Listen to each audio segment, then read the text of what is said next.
Hello, hello, beautiful people of the internet. It's a nice, relatively warm Sunday. I've got a warm cup of tea. I've got Battle Brothers on the mind. So let's get to it. Day 50 of our Anatomists campaign. How did the robotics go yesterday? It went really well. We had some really good kids with some really cool robots, and they had some really cool projects. And then I went to a really fun party, and boy, I am spent. I took an afternoon nap today. I don't usually take naps. Naps and I don't jive well. I wake up like confused, more tired than I went into it. Don't know what time it is, don't know what day it is. But I took a nap. And feeling good. Hello, Christoph. Can you get a bro named? Would you like to be put on the list for the cultists run? Because unfortunately, we are full up for bros on this particular run.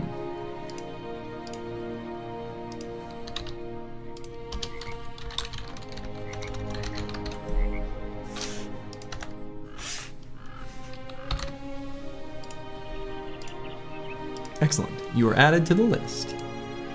That will change. Soon you will embrace the naps. I saw that your name on Discord is like King of Naps or something. I don't know. But thank you, Christoph, for the Prime sub, by the way. I appreciate that. Yeah, I don't know if I'll ever embrace naps. I was never a good napper as a kid. So, current state, the campaign is going pretty well. We've got some really good brothers. We could maybe use like 2 more, and then I feel really good about the full list of brothers. Basically, we just need our nimble tank and 1 fatigue neutral probably, and then like we're good. After doing all origins, will you do origins from Legends mode? I'm not sure. I'm thinking possibly I'll do Reforged after all the origins, but I haven't actually decided yet.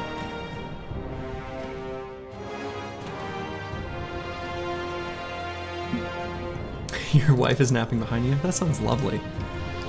Yeah, my wife and I took a nap at the same time today as well, which, you know, was pretty nice.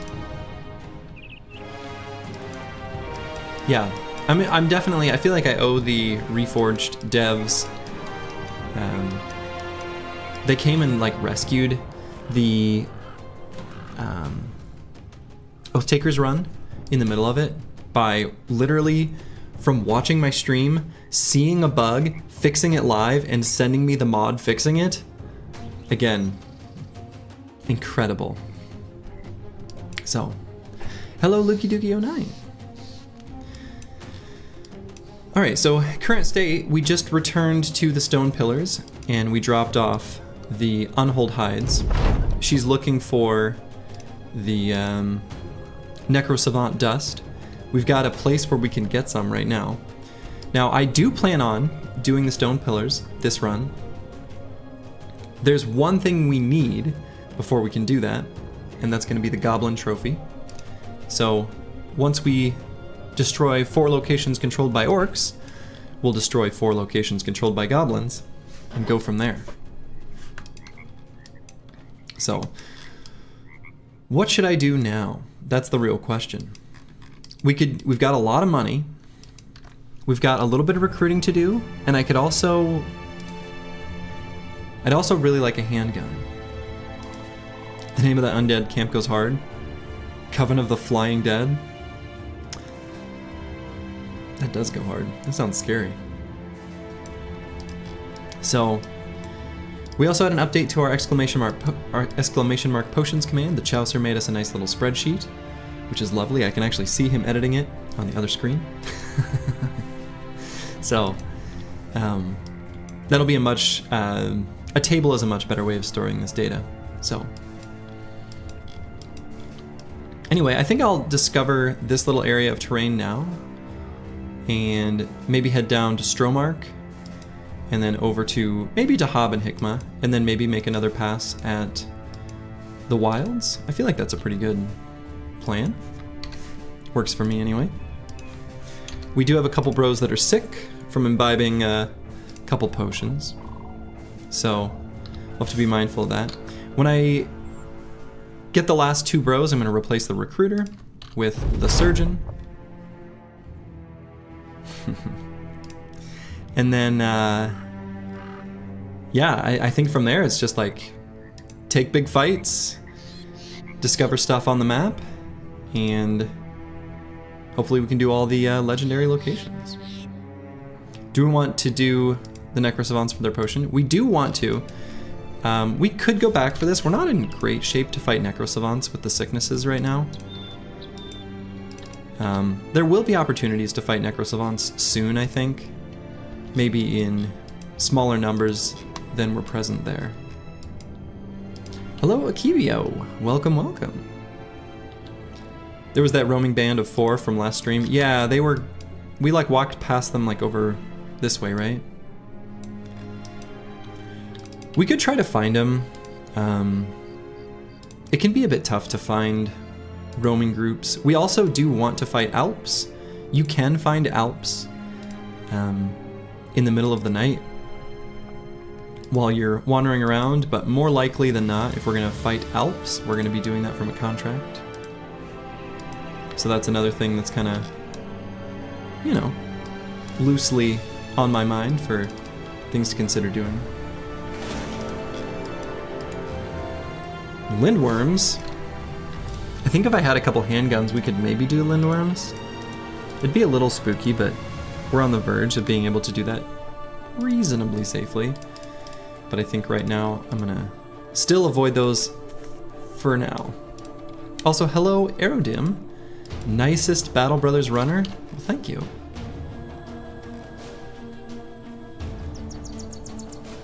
I did get compared to Mr. Rogers just the other day, and it was a fair comparison in the moment.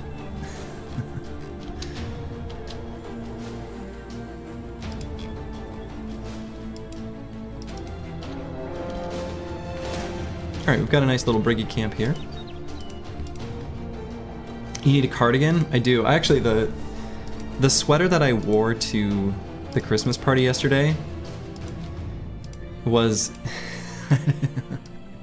I'm not even sure the right way to describe it. I think what was my description? Vaguely African tribal shawl, which sounds ridiculous for a sweater, and that might sound like complete nonsense, because it kind of is. Best streamer found here. It's to go with the best viewers.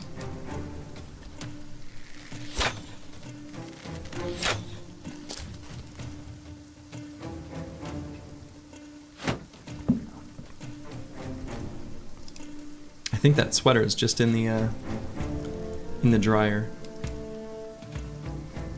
So I could go put it on. It's very cozy. It looks ridiculous.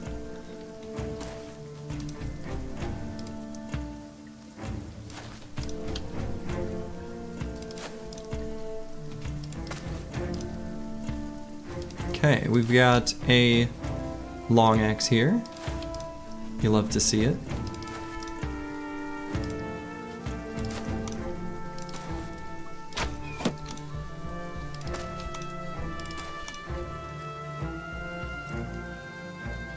Aha, and I didn't even highlight it there, but we just got half of our fatigue replenished from that hunting bow, I think. Must have. Yeah.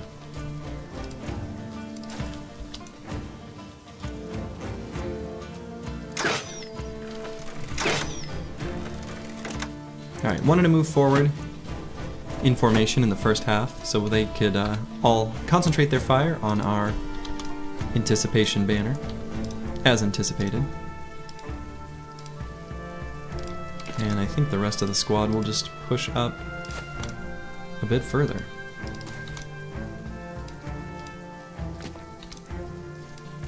How's the run going? Still going strong? Still going strong. We actually had a really good and interesting fight against brigands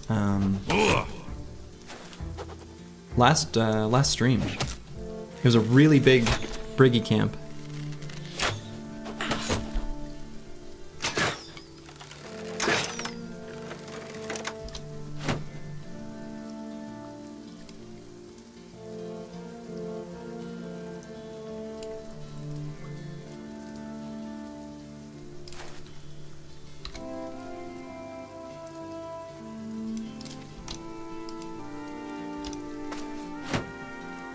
Cool. That's what I wanted him to do. You were losing your mind on the cemetery and the fallen hero? Yeah. Yeah, that was rough. That was rough.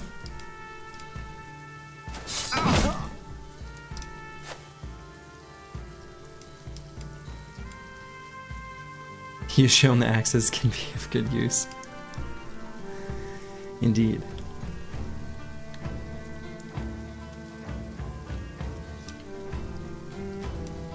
The one that had Advanced Lightning for lunch? Yeah, that's the one I'm referring to. You've been wondering, what is my wife doing while I'm pursuing my streaky dreams? I don't know. She's hanging out with the pups right now. Nothing too fancy.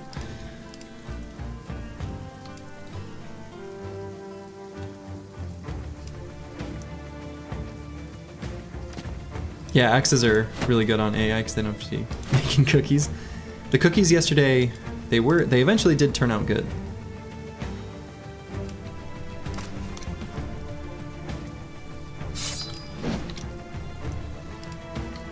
They were initially a little not that sweet because it was a new recipe. Still sounds like a euphemism.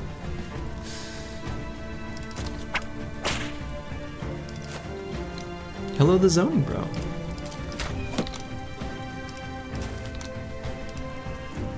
She got a really big kick out of the conversation that I described us having here in, with the stream. She thought it was really funny. She didn't anticipate her reply to me getting misconstrued when saying she was pounding nuts. But, you know.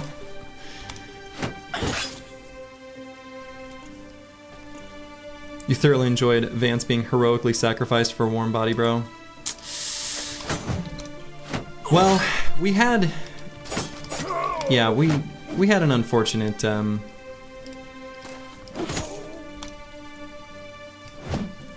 unfortunate result. You know?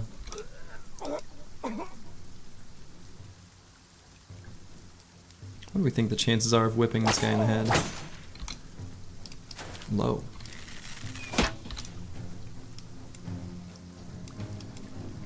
What are the best pool of injuries to inflict? Probably the best pool of injuries to inflict, honestly, are the ones from a handgun. They're really good. I think in-game Battle Brothers universe, you know, the ones that are blunt are worse than the cutting ones. But the burn injuries, at least for the player, are actually the best.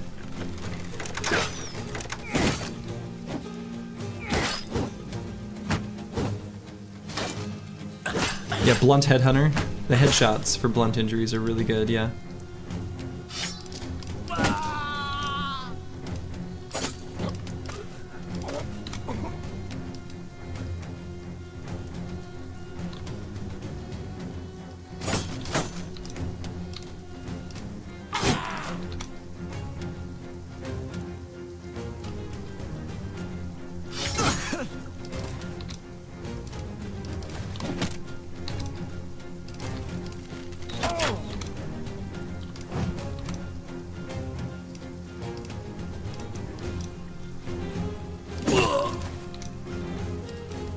Argument for crippling strikes, Geist Potion on Gunner. Try to inflict burning injuries in AoE.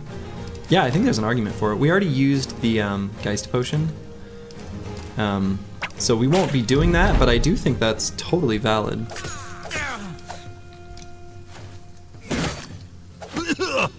Ooh, Dark Paladin's kind of getting wrecked here.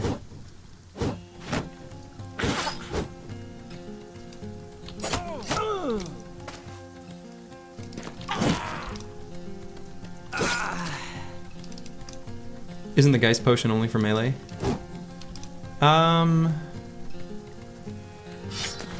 Yeah, actually, I think you're right. I think it might have been only melee.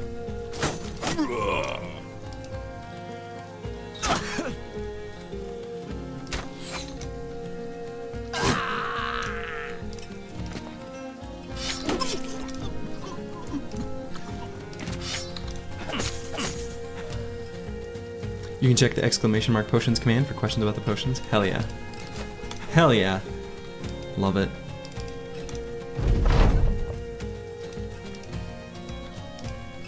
Thanks again, the Chaucer. That is going to be a much better way of organizing the data going forward. It was growing a bit unwieldy.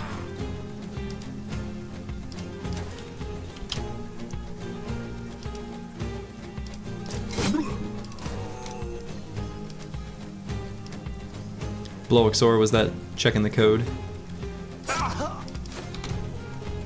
Yeah, because I think I remember seeing that variable referenced in the code.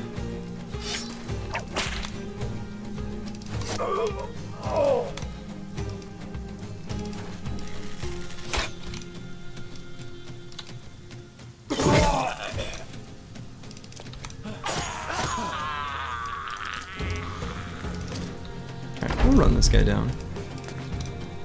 No sense in letting him live. Anyone tried PoE 2? I played 1 hour of it today. And seems neat. I don't know. I'm looking forward to playing it.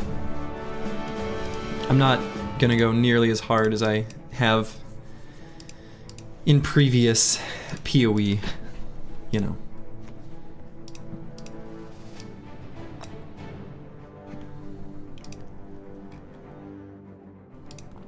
Playthroughs.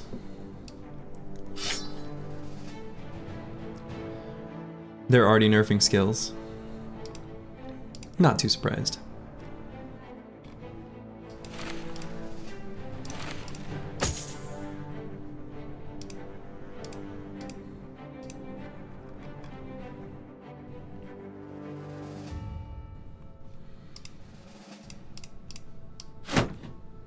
And a few goofy equipment things going on here. Like the flash pot on Giant Spruce.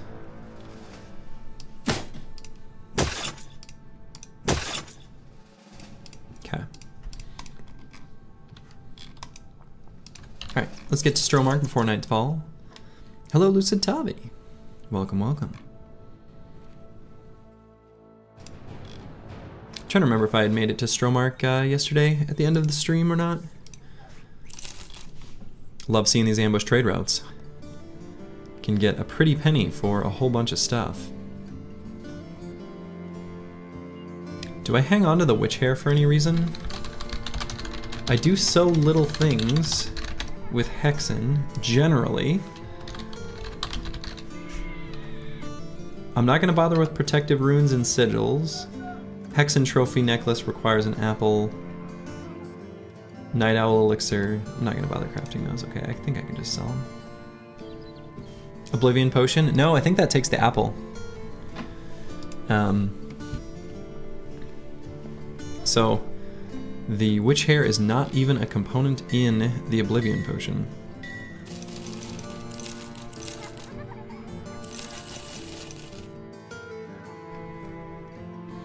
So I think we're good to get rid of it.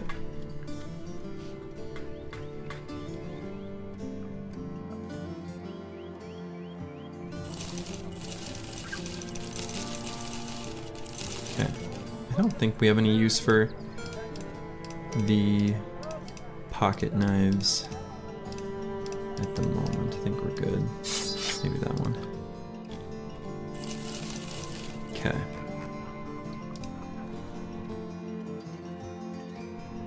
Yeah. Which hair is only relevant for the... Yeah, that's the runes and sigils one I was talking about. Protective runes and sigils. So, okay, so we've got a couple potential options for recruits to take a look at. Yeah, and the +6 resolve trinket actually I think is more relevant. I think that attachment, protective runes and sigils, is kind of meh. Like, I feel like if I'm gonna add a attachment to armor, I just want some extra durability or some or like additional for padding or something. Yeah, the resolve trinket is nice. I agree. Okay, so as previously mentioned, we are looking for our nimble tank, and we also want like one more fatigue neutral. And then I think the team is basically like good to go. So a Swordmaster is about as good as it gets when it comes to fatigue neutral generally. So I could just grab this guy. I could click the tryout button, but I'm kind of thinking about just hiring him. Right? I mean, Swordmasters for fatigue neutrals are like the best. We have a reader yet? Oh no, we don't actually. That's true. We will need someone who knows how to read. Let's see. Huh. Somehow the company roster is like full. Swordmasters don't really care about traits. Yeah, that's kind of true actually. Boy, I feel bad for this, but I'm probably going to end up dismissing Kalashkova. He's going to be the one that's going to be let go, replaced by a reader. Sad. But I think that's probably something that should happen. One of these days I'm going to recruit this historian, and he's going to be like really good. And it's going to be awesome.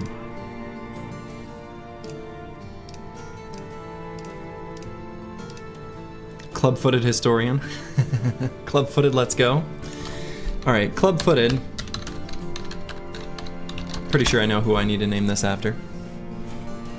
I think that's just how it's supposed to be.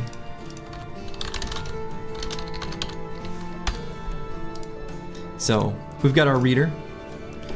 So he'll be ready when the time comes. Thanks. Yeah, well, a club-footed historian feels like, I don't know. Feels like the right thing to do. Alright, and I think I'm gonna just recruit this Swordmaster just straight up.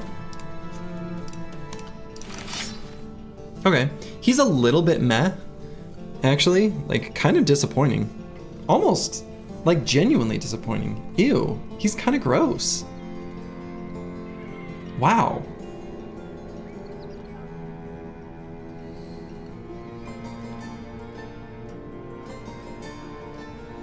This sucks. 10 melee defense?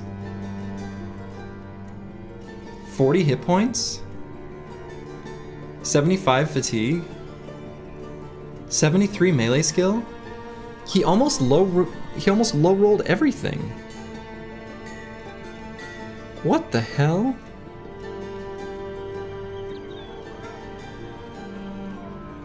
Wow. Yeah, I mean, you're looking at him like, wow, what a bro, then you read the brackets.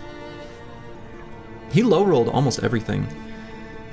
This is not the old guy we wanted. Like, I like having Swordmasters for fatigue neutrals because they are almost always incredible at it. This guy's kinda not. Let's see what these level ups look like. Almost for sure I'm gonna dismiss him though. He's at least rolled +2s in melee defense.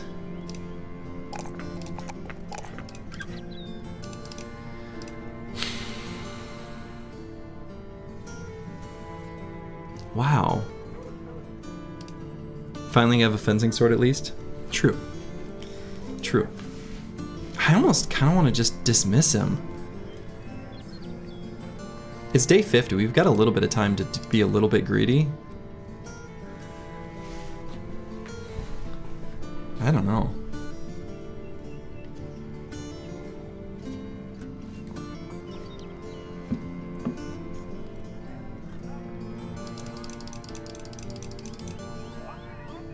I'm not going to dismiss him quite yet, but we're going to see what happens. I'm going to gambit real quick on this thief. We're going to take a look at the thief.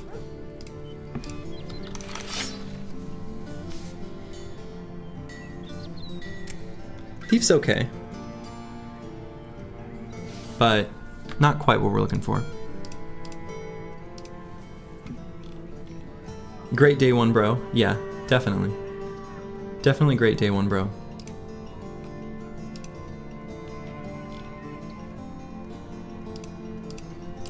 Screw it. We got money. Let's take a look at this guy too. The grave robber. Not quite what we're looking for. We can take a look at the adventurous noble. I could even take a look at maybe the peddlers, specifically for our tank. We can just see. Bruno ain't it. Oscar. Oscar ain't it. We'll look at this adventurous noble.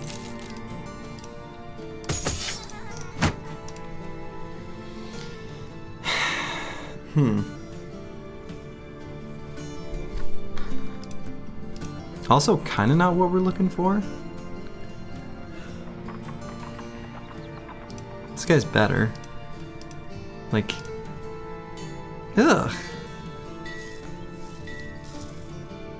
I mean, I realize I'm fishing and I'm being picky, but still, I wasn't planning on being that picky. I'm just kind of being disappointed. Yeah, unless you want him to be banner, he's worse than the Swordmaster. No, we don't. We're not gonna replace our banner. Dennis 1896 for life. Wow, how disappointing. I almost don't even want to keep Ruthard as our fatigue neutral. I don't know. I guess he's fine. I like having a Swordmaster for some of the events to train some of our other bros. So, wow. We'll keep him. Lil Turd for life. Oh my god, Lil Turd. Lil Turd was the best banner. Hope he won't get old. I mean, he'll get old eventually. It's really gonna hurt him. We're really, even with Brawny, he's gonna struggle, stat-wise.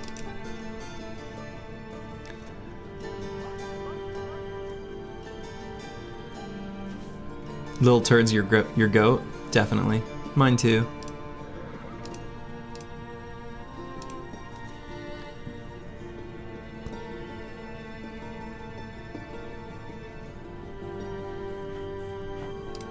Fuck it, dismiss, minus 10k gold on Gamba. Honestly, I'm kind of thinking about it.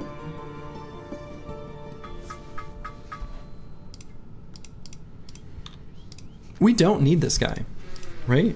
Like, we don't need this guy. Nimble Forged, Fat New? I mean, if we find the gear, right? But there's no guarantee of that.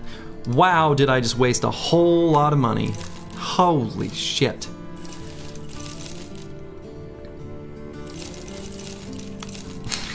God. 11k down the drain? Yeah, that was a pretty good example of how not to play this game. Don't do what I just did. You just crypto gambled on esports? God. Yeah. We'll do this contract for Stromark here quick. I like having good relations with these cities for good sale price down the line. I think it's worth doing these contracts. You'll do just what I did? No, don't. Don't do it. This is the best part of a mid-game, the Gamba.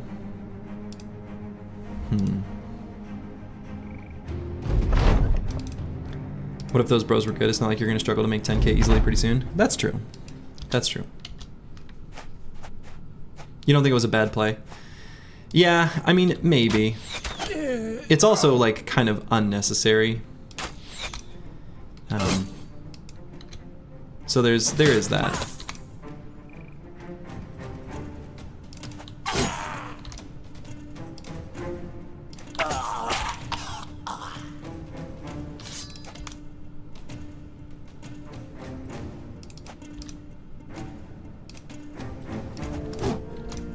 So prepare another 10k. I mean, yeah, basically.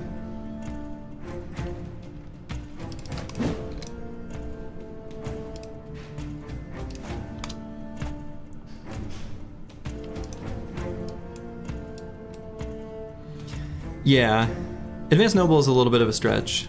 I think that's fair. And yeah, agreed on Swordmaster higher. That it... Like, Swordmasters are so rarely bad. But that one was kind of... I don't know. He was pretty bad.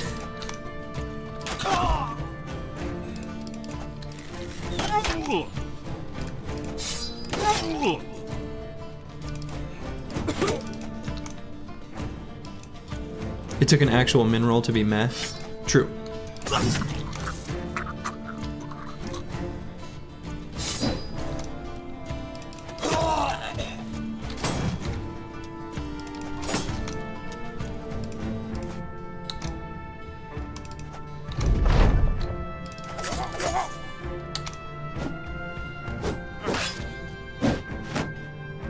Yeah, not genuinely bad, but not fishing for Chad's material. I think that's a good way of describing it. You like Adventurous Nobles as your banners because they have the highest resolve rolls? Yeah, they can be really good for that. I almost, you know, as I've previously discussed, I really like the Anticipation style banner that sits in the center of your formation. And so the natural... you know, need for that is a lot of range defense. And so that is something that Adventurous Nobles do not have. Yeah, Gamblers are awesome for that. Yep, absolutely. Alright. Bandero 1. One of our Spear Bros. Looking pretty good. I think I'm going to make him some sort of secondary to go with his regular spear duties. So...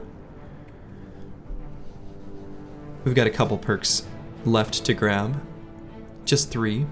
Those 3 are going to be Fearsome plus probably a Weapon Mastery plus Berserk, most likely.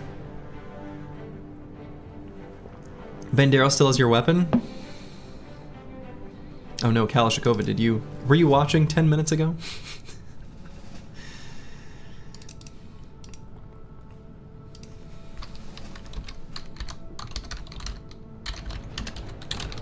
I'll go ahead and add Kalashnikovia to the list of cultists for next run. You're dead? Not dead.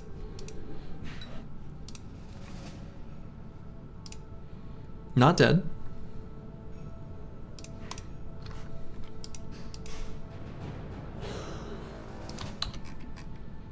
But also not a member of this particular mercenary company.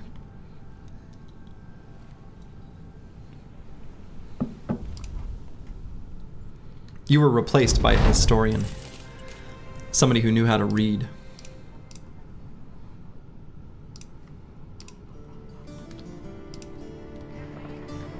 For shame.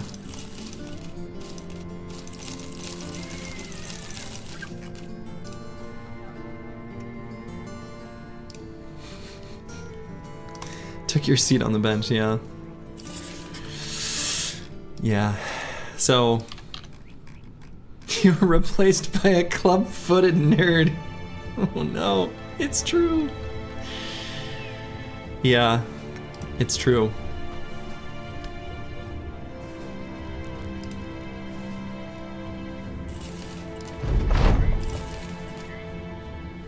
Alright, so we've got an opportunity to throw 3 bros away in the arena. Let's see what the other contracts are. Okay, we might take them up on their contract to fight off some nomads.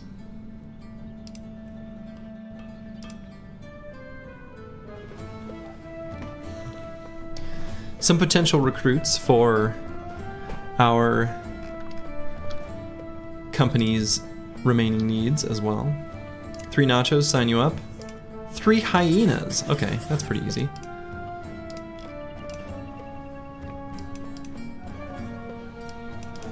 Three hyenas. I think we're just gonna go into battle just like this. Nothing too fancy needs to be done.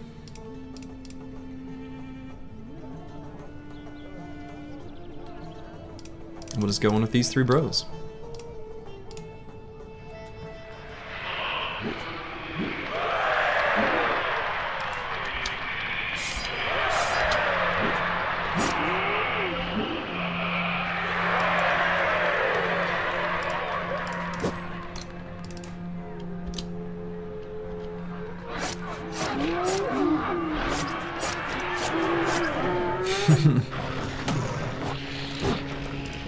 Now we're done with bad arena luck now. I've decided we don't do that anymore.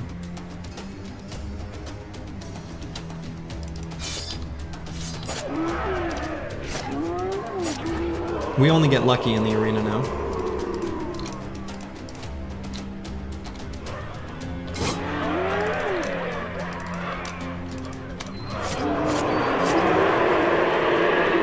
Yeah. Bad luck is a rookie mistake, exactly. You'll notice that streamers always get luckier than you as a player. That's kind of just how it is. There's an option kind of deep within the menus that we select before each stream. And so that makes sure to change the RNG rules. So if you look deep in the menus, you'll find it. All right, so again, we're looking for our mega tank. So I'm gonna take a quick peek at the thieves for sure. Is it just the one? Looks like just the one. We can also take a look at this manhunter. It detects the streamer mode in Discord and you get the streamer RNG. Is that how that works? That must be it. You were thinking that the whole time the bros died in Goblin City and you never got your banner back? Yeah. This thief is like kind of a decent fatigue neutral, but I'm gonna be fishing. This manhunter is like genuinely pretty good. Unfortunately, determined is completely pointless in the anatomist's origin. It does nothing. Change the odds, the old Kobayashi Maru. This manhunter is unreasonably solid. Yeah, but unfortunately, also not what we're looking for.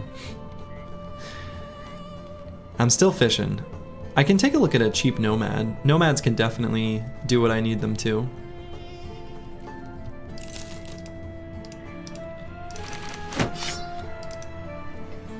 Okay, this is gonna be our fatigue neutral. Cool.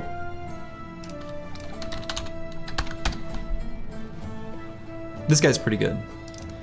Unfortunately, determined, again, pointless, which is too bad, because otherwise this bro would be insane. For any other origin, he'd be insane. For this origin, he's just really good. So yeah, I actually have no idea who Kobayashi Maru is. Literally no idea.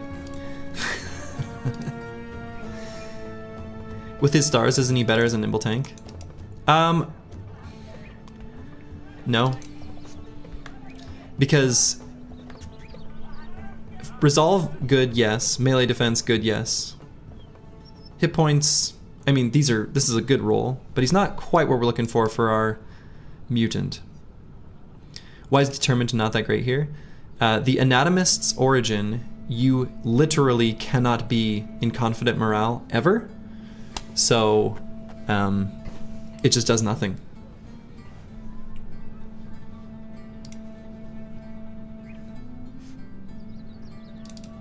All right, and next on our list, on the requests, is Nick's Lives.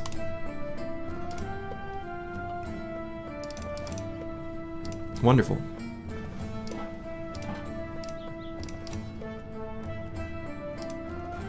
No, you're not dumb. I mean, it's a weird quirk, right?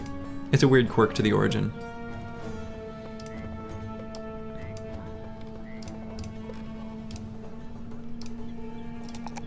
Unfortunately, getting a +1 in melee skill on our first level. Let's give him just a little more fatigue.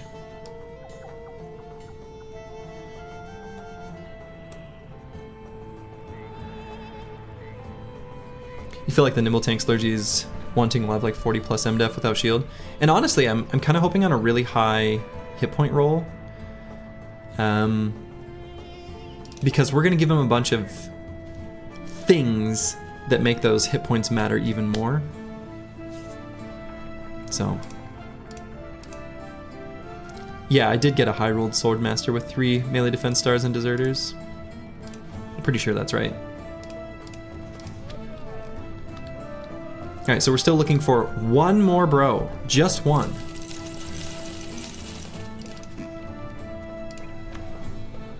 I mean, I could take a look at some of the lowborn.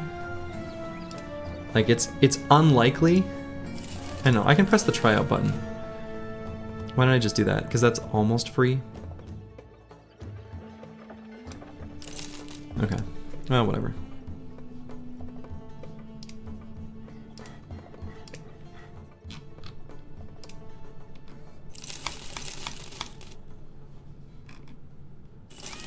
Oh, food is hella cheap. That's right.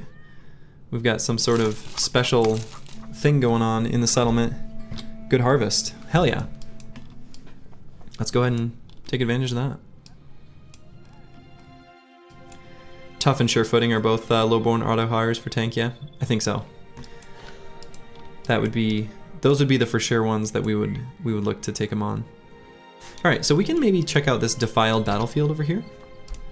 Oh, and I also want a handgun. Not selling one here. Could buy a few potions that maybe we can make use of in some fights. Sure. Anything else you would look for? Paranoid.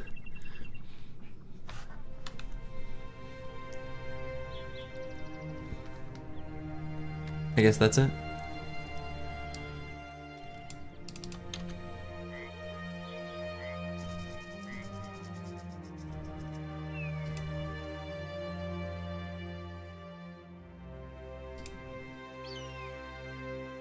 Yeah, classic. So let's see, I want to check out this defiled battlefield. It's about to be nighttime, I'd rather do it during the day. So let's just sort of sweep through this area of fog. Okay.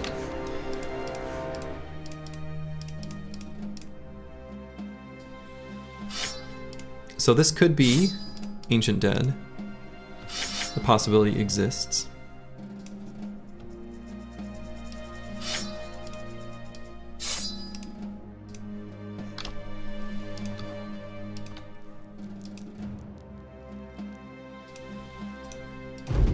You love the role-playing of a paranoid dude who loves heavy armor and is really stupidly good at using a shield? Me too. Me too. Looks like this is not Ancient Dead.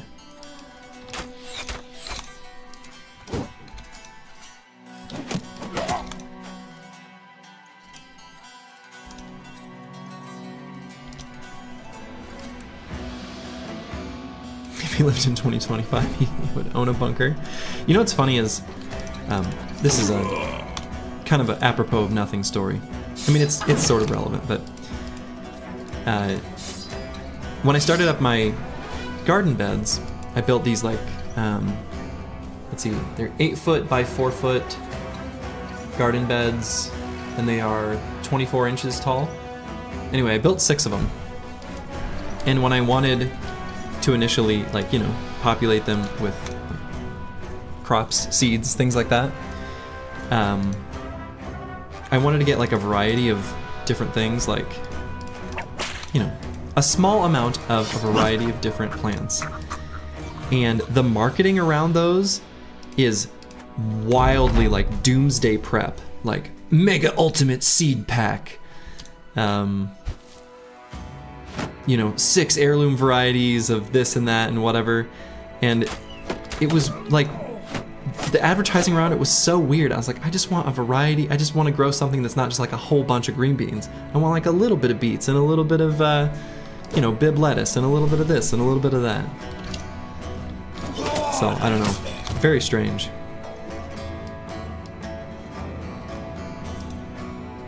Garden bed, why would you sleep in a garden? Oh, could be comfortable.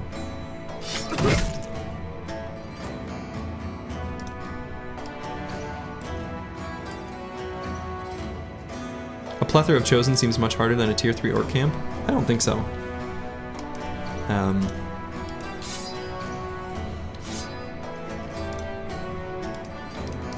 That to me just sounds like not enough fearsome and not enough spear bros.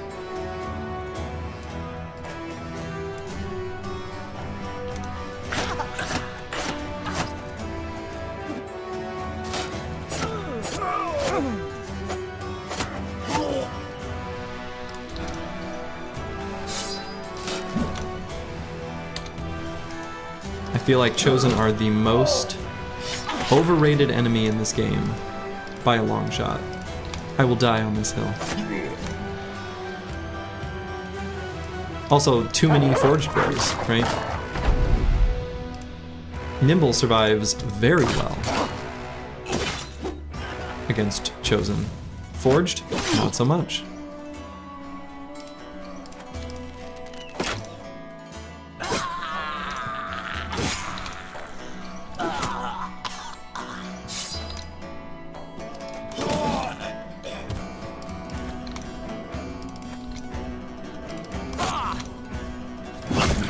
So, there are ways you can build your company where Chosen will be a problem, but I think that's more a problem with how you build your company than the enemy themselves.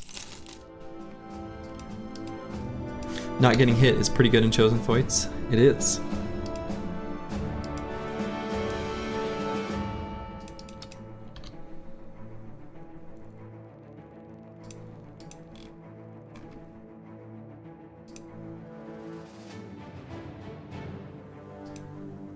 Plethora of Chosen feels bonk, man.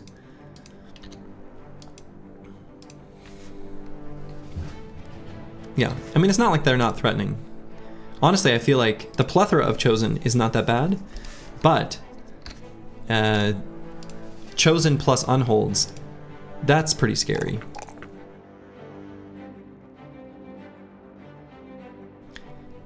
Fearsome wouldn't do much against Chosen? Wrong. That's just straight up incorrect. Fearsome is awesome against Chosen. Like, Fearsome is incredible against Chosen. Think of it this way. You fight orcs, they've got warlords that are going to make their company go, or their company, well, whatever, I guess it's their company, go confident, and can also make it so that fleeing enemies aren't a liability and all these things. So like, winning by resolve is harder against orcs because of the warlords. Winning by resolve against Chosen, as soon as they start losing resolve, they don't recover from it. They've got decent base resolve, but not that much higher than orcs. So, yeah, I don't know. Fearsome is incredible against Chosen. And that's just a fact. That's just how it is.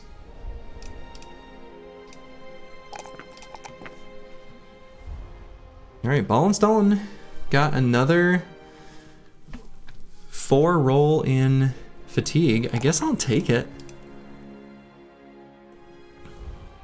We're still gonna go nimble on him, so we'll go ahead and grab that.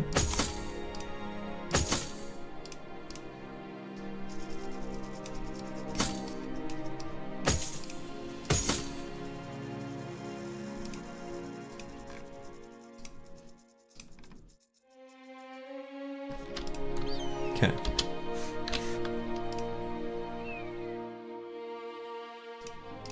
And we've got a couple Chads sitting on the bench that we can have ready to cycle in as we're imbibing on whatever potions we find.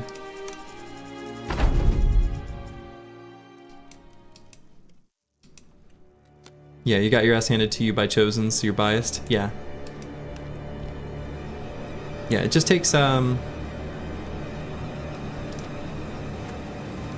you gotta be ready for that type of enemy. Just like everything in Battle Brothers.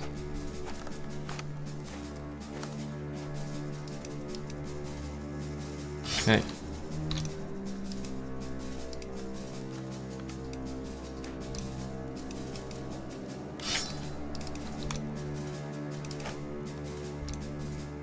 The way of the spear greater than Chosen? Absolutely.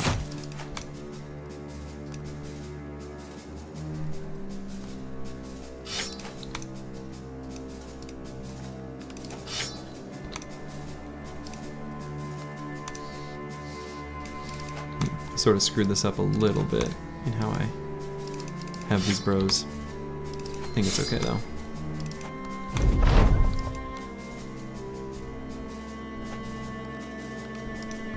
There is actually a, if you'd like, Lucid Tabi, on my, I'll even give a link to it, to the specific part of it. Oh, interesting. It changes the,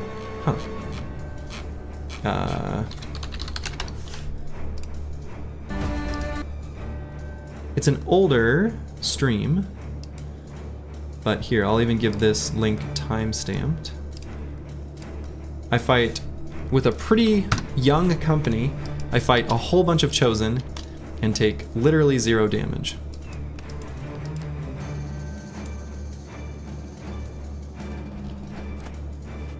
Now, literally 0 would be uncommon. I would expect to get hit somewhere, most likely, but you can see how few attacks I was even subjected to in that fight to make the 0 damage make sense.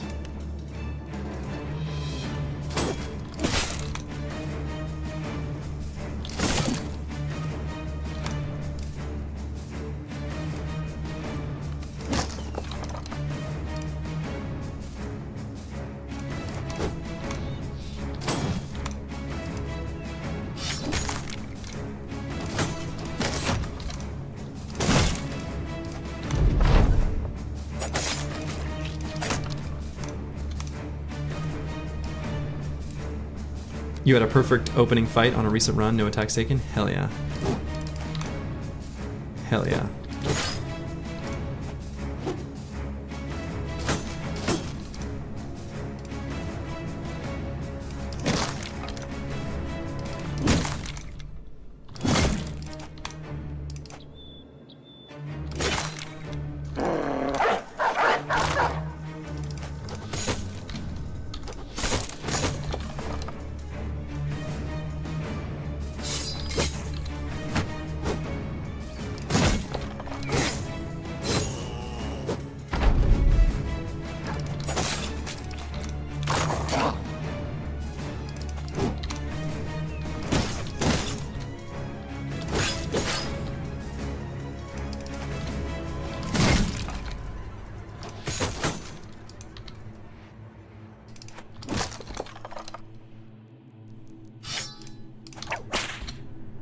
Disarm. I have really appreciated the power of the disarm with the snack potion for the extra backstabber bonus. It's actually been pretty nice. I feel like that's a, I don't know. I like that that was suggested. I don't even remember the exact context, but that was a contribution by Best Chat. And it's been good. It's been real good. Alright, definitely gonna grab hit points here. Final Overdrive's hit points have been pretty lacking, they still are. Yeah, Whip Boy has been pretty good. It's been really handy. I think we can get rid of Fat N if it rolls well, and just say Fatigue Neutral. And I think I might just make him a Bonkin' Boy. So we'll say Fatigue Neutral Mace. It has been surprisingly good considering the bro was pretty bad. He was a little weak, yeah. And let's see, the 5 initiative or 4 hit points. Let's grab a little hit points on Lucid Tabi. And I think final 2 perks here are going to be Fearsome and Pathfinder. Maybe should have grabbed Pathfinder, but grabbed Fearsome. Dr. Vishnevsky. Let's grab a little bit of Fatigue here.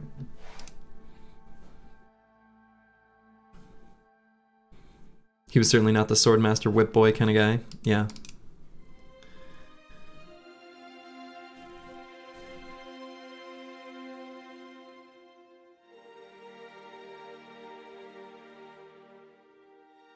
So yeah, final perks here are probably going to be Berserk, Killing Frenzy, Pathfinder. We're just going to give him a really good melee weapon with no bags. He doesn't have a ton of fatigue though. For Berserk. So I don't know.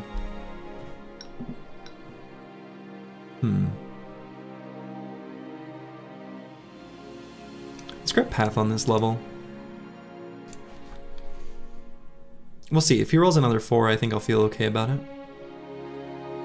No Berserk or Killing Frenzy on Catal? No. There's really not any room for it. Once you add in the sort of initiative-based perks, you kind of run out of options. It's not that it's bad, but it's not like necessary.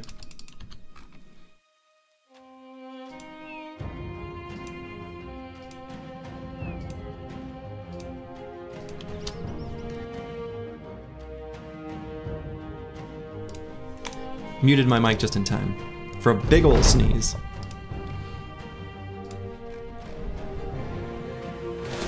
"13 Chosen without drummers is doable for you?" Yeah, I would hope so. I mean, the company in that video that I just sent you, Lucid Tavi, is like, it's like, what, day 50? It's like much less advanced than the pictures you had.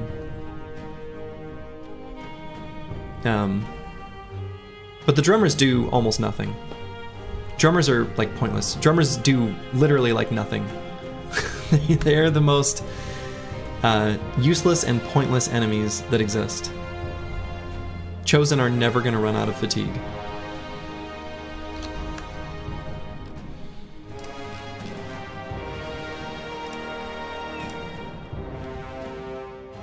Slurgi hates music, confirmed. What? Oh, when I wait, I muted my mic. Wait, what? I don't get it.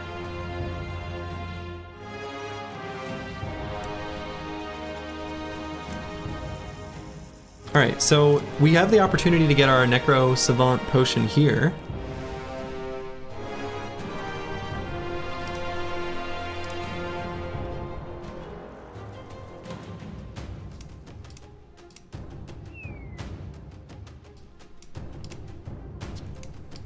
Let's take Xerxes out for this fight. We'll cycle in Akibio. Sounds like something a Paymaster would say. Yeah, so let's...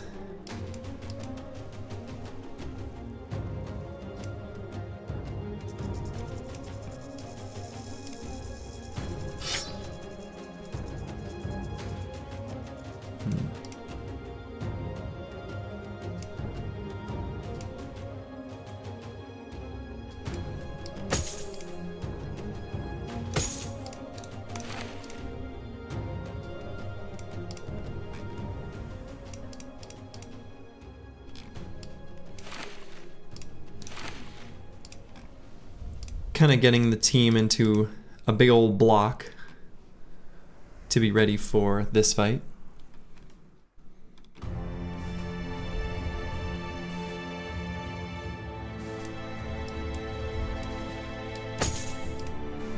A blob of boys.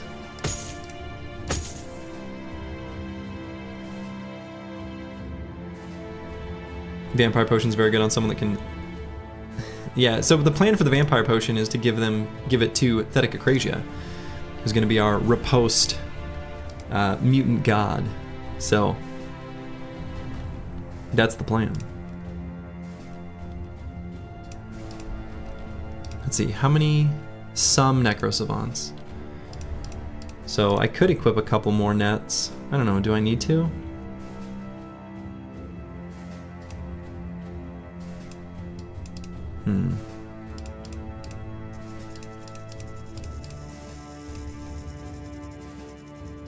I think I'm okay.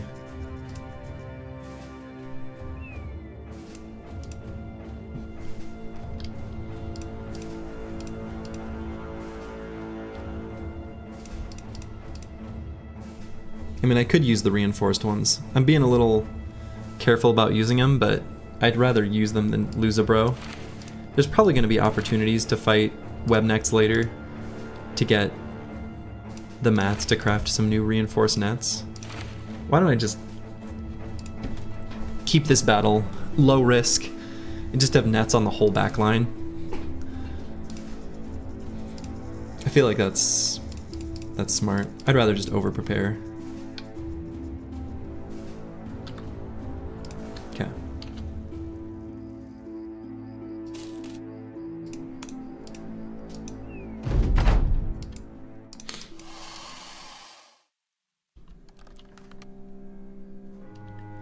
Alright, so we're gonna wait across the board, and then we're probably gonna retreat down into the left 2 hexes.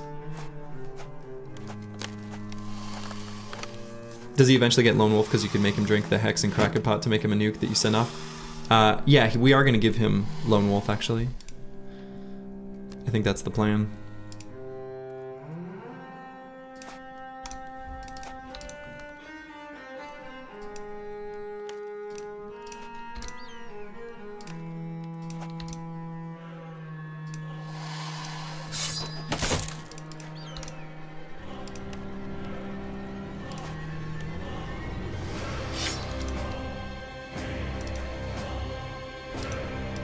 I don't think we're going to give him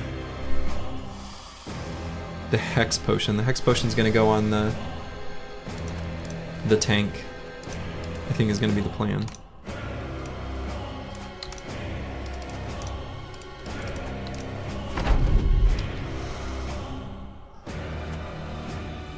That's why I'm holding the requirements for the tank quite high, because I've got high, I don't know, I've got big plans for him.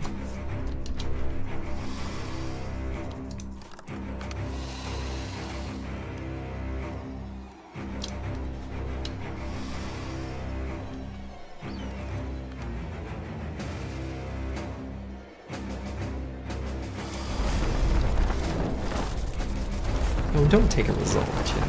Don't, you know, Willow, don't be like that.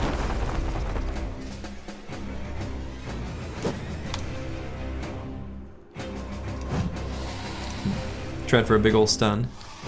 Didn't get it.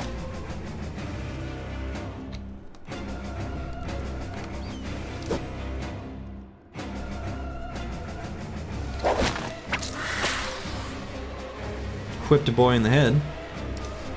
Pretty cool. Zetic Acrasia. Doing good work.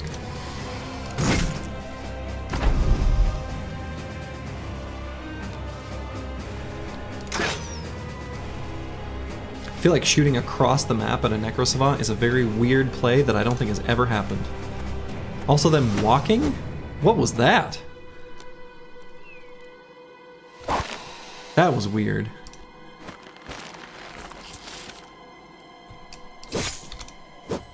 I didn't like that. That made me uncomfortable. They're not supposed to do that. That's weird.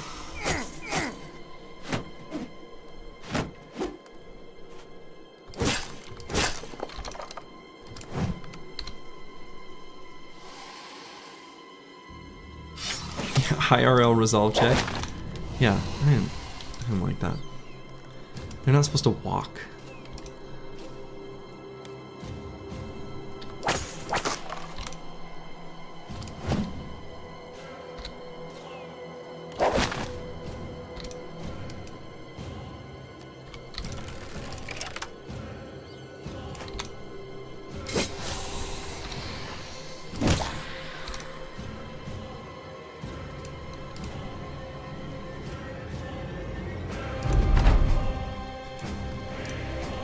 Whipping dead to death? Yeah, that's always very satisfying.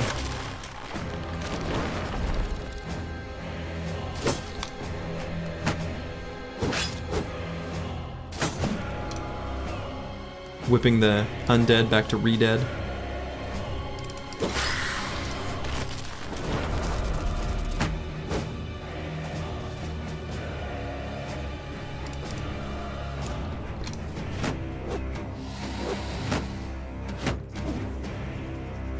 Fight's gone a little bit weird.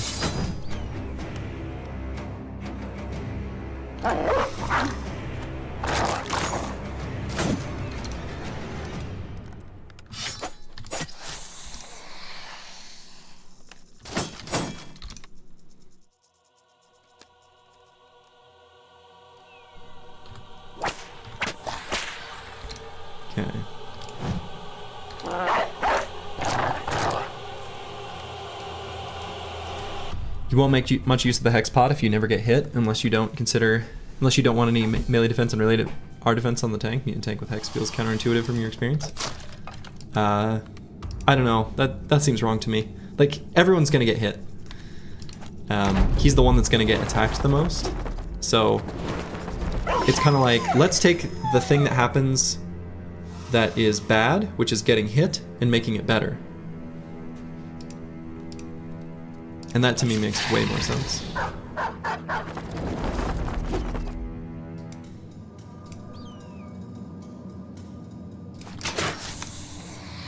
Shore up the weakness. Don't make the thing that is good even better. So I'm quite happy to give the Hex Potion to the tank. You didn't know the vampires one-tap dogs? They do that's just a headshot. They won't one-tap them if they've got the body armor, and they hit him in the body.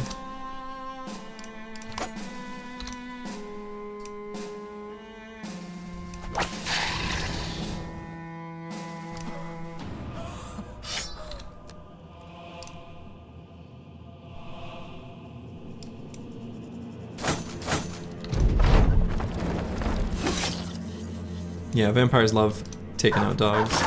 They're cat people.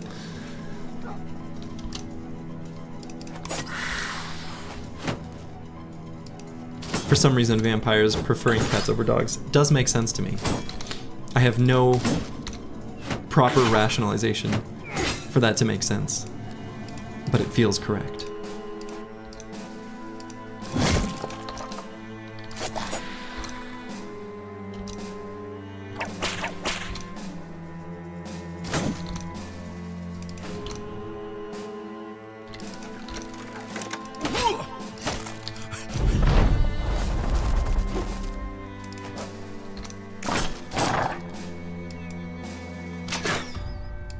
You just like wholesome creatures as well.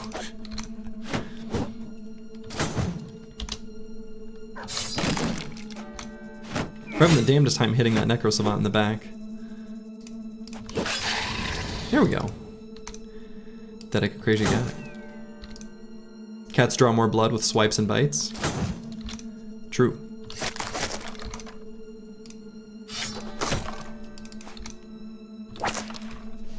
Okay. So we ended up using all those nets. That was kind of a sloppy, goofy, weird fight. But hey, what you gonna do? And from it, we get the Potion of the Night Stalker.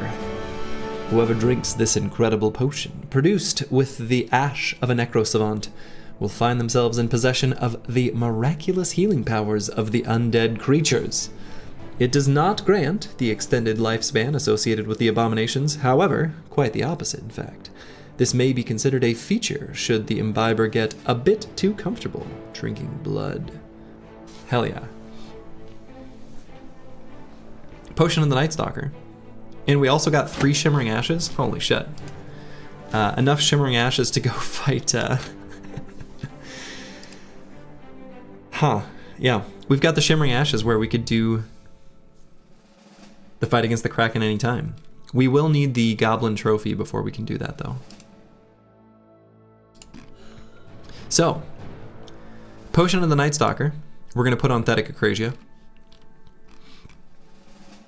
He's got so many potions on him that this is going to make him sick for a really long time. So, this is now like, he's going to have to sit out for a bit, which does suck. And this will probably be the last potion we put on him for like a while.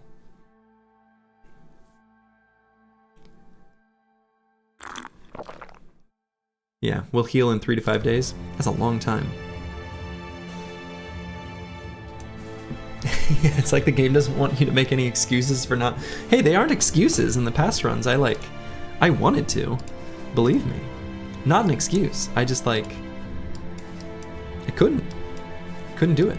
Didn't have the resources. Didn't have the, the good fortune. But now I do.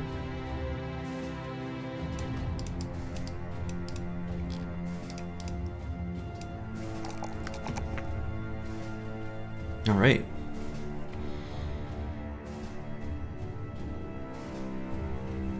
Yeah, so we have the same situation as previous, where there's kind of a debate, I think, of what is best, hit points or initiative in this particular situation. Finding resources before triggering the Kraken plotline doesn't mean anything? Ha ha! Little do you know, Bajante, but we've already returned the Unhold Hides and procced the event to get the Shimmering Ashes, so we could return there and fight it right now. And it's not that far away.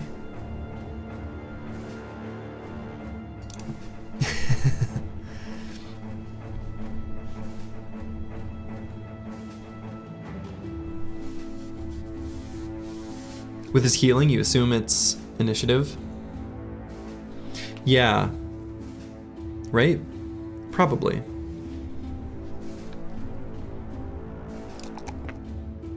So this is +5 initiative, as previously mentioned, is 75% of a melee defense.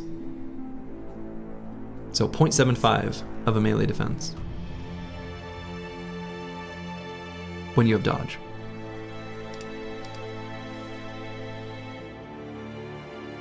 Now we have to sit on the Omega Bro till he hatches. Indeed. So, we're eventually going to grab Sword Mastery. We're going to grab Lone Wolf. We're going to grab Underdog. We're going to grab Nimble.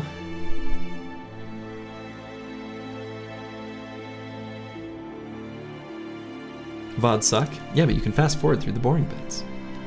Your streamer's not very interactive in the VODs, though. That's true. You can ask him questions, but he'll never hear them. Sorry if opening that can was super loud.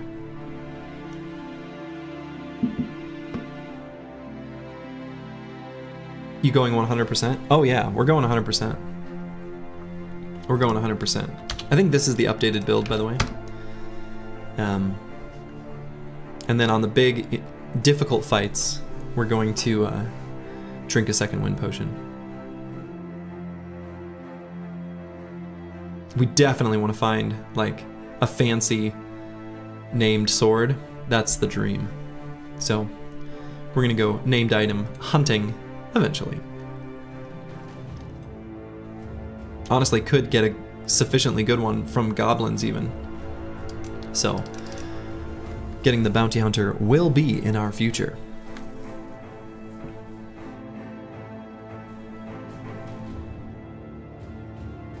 So I think I am going to take 9 lives on him, though.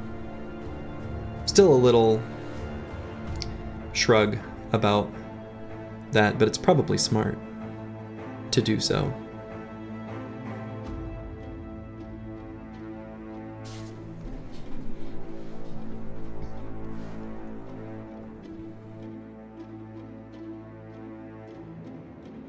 Yeah, let's not be dumb.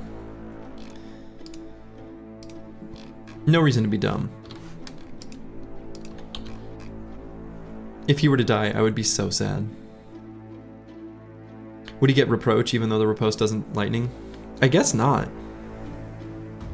God, I guess I should maybe prepare to make a reproach bro this run. That feels so funny to say.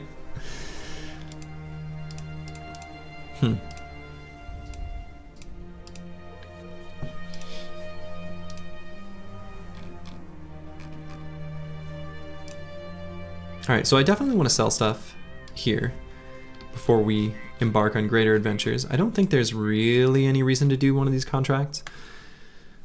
A 3-skull hunt down what terrorizes. I mean, if it's a big pack of hyenas, we love that. If it's anything else, we hate it. There's the taxidermist here. If it's snakes, we're very displeased. If it's nachos, that's fine.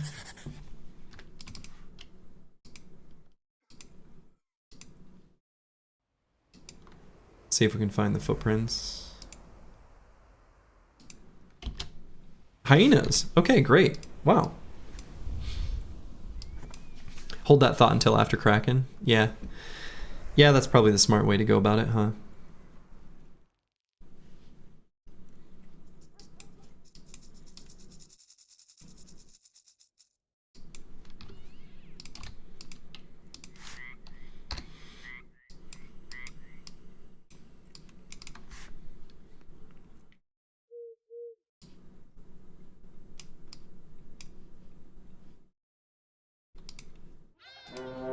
Okay, hyenas. And this will be an opportunity for us to get our hyena potion back. You hope it's 25 frenzied hyenas? Me too.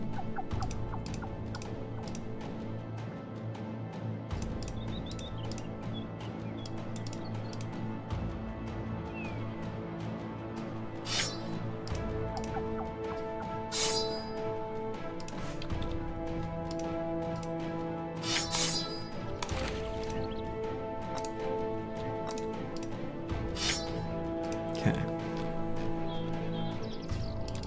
More pelts, more good? Exactly. Exactly.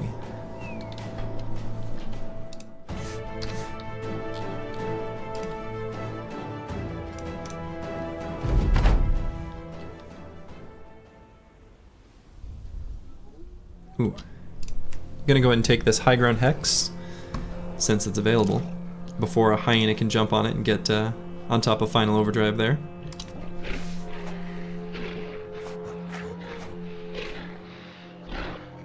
Wife of a Russian oligarch, probably. Probably.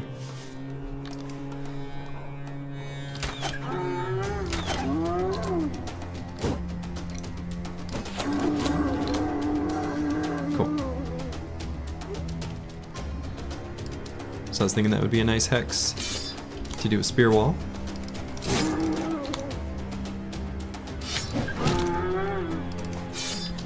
And there's another one.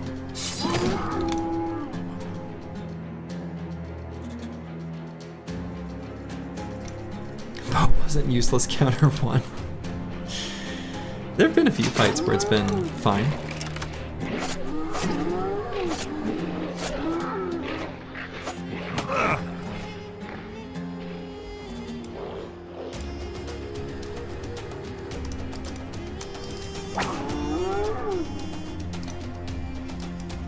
Please don't use Spearman against beasts, it's an exploit. Vigilante with more hot takes.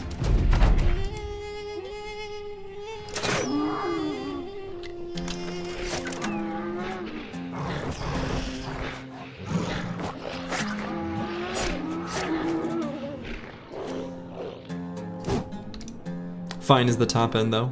True.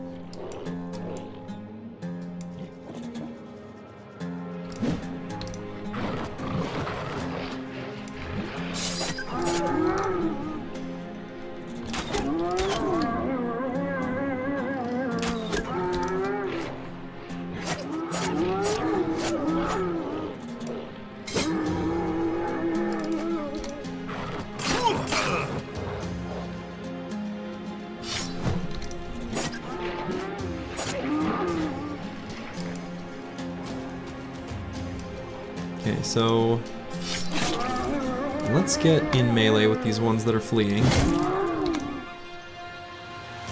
Who's fleeing still this turn?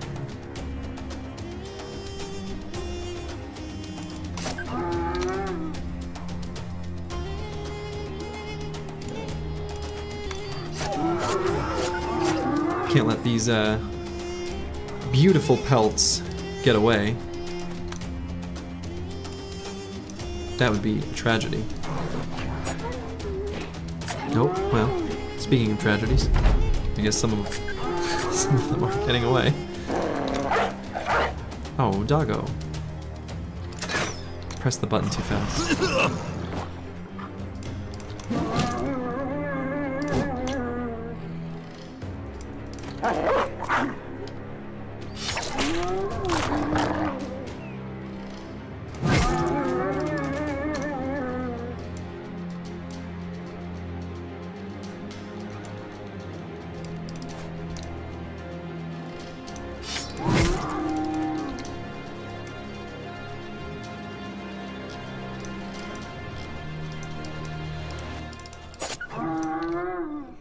Will you use the hyena pelt mantle for the nimble bros, or is any other attachment better?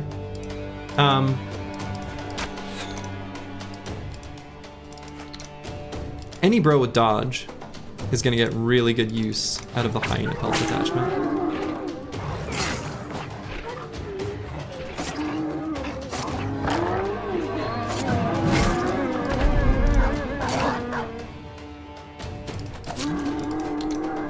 So it's not necessarily limited to Nimble, and it's not necessarily every Nimble brother, but there is strong overlap with Nimble, for sure. And I do plan on using it on... it's the ideal... yeah, I think this is probably true. It's probably the ideal attachment for most Nimble bros.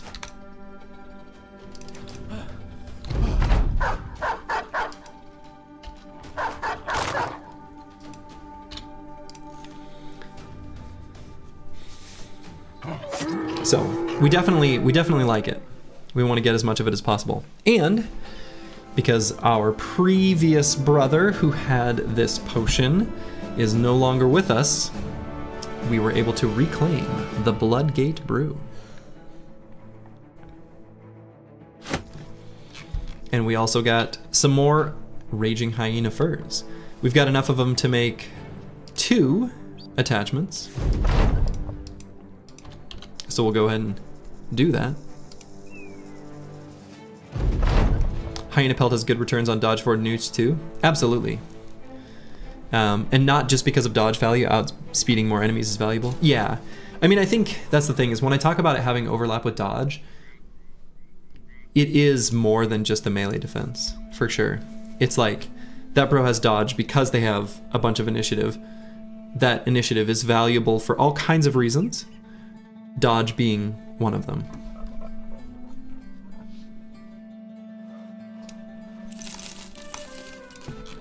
So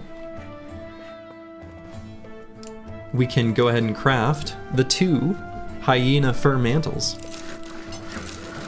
And something I think I've never crafted before this run series, and don't expect to ever craft again.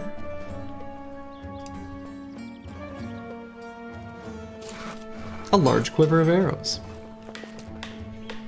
How about them apples? If Xerxes is gonna be a true archer, we may as well give him a whole bunch of arrows to work with. And screw it, we'll just put this extra quiver here for the real long fights. We can miss more shots now? Exactly. Exactly. So, we've got these hyena fur mantles. Let's see, are there any assassins for sale? Oh my god, there is. He's a little expensive. A little expensive. But he's got an armor we want. Let's see where our money's at after we sell this stuff. Famed bow when? Hopefully soon. Hopefully soon, Xerxes.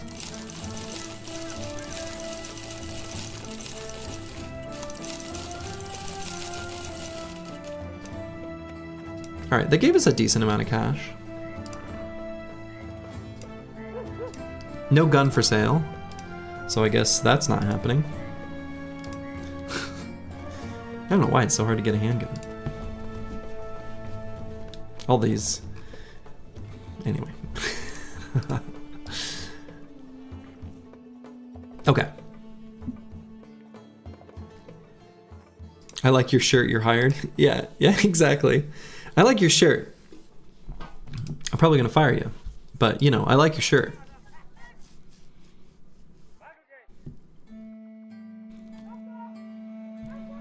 He's probably not gonna be our nimble tank. I'm gonna be upset if he's good and I don't know how to use him.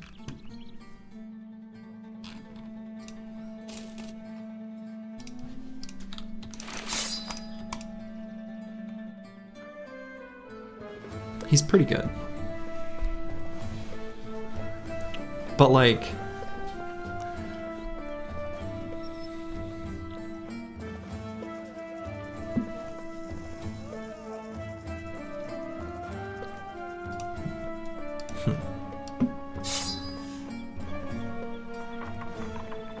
Roll the thief? Yeah, we're gonna roll the thief too. Yeah, he's nothing special. He's pretty good, but he's nothing special. I feel okay about that. Okay, so let's go ahead and throw this assassin's robe onto someone. Someone with dodge. Oh ho, here we go. Lucid Tavi should be the one. with this masked kettle helmet and assassin's robe. That's a pretty sweet looking combo. Pretty efficient too. Perfect 40% nimble. Hell yeah. If he had stars, he would be insane. Yeah, agreed. Should not have sold the fencing sword.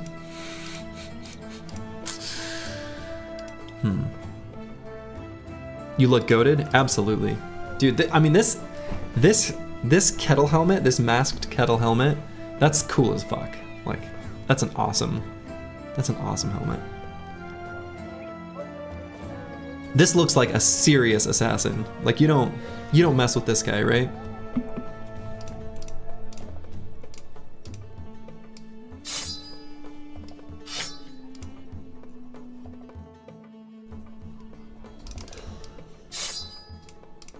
Okay.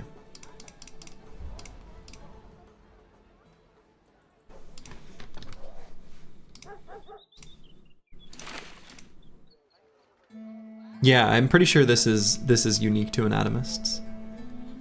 Pretty sure. Okay, we'll take a quick peek at this thief. Some super cheap caravan hands, which is like a big maybe as well. This thief ain't quite it. Not quite.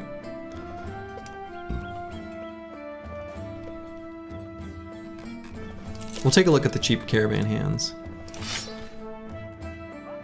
Nope.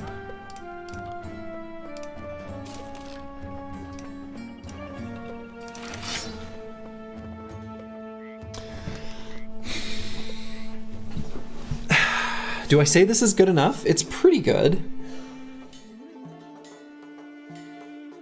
Also, weirdly, could have been a hybrid in a different life. Not good enough.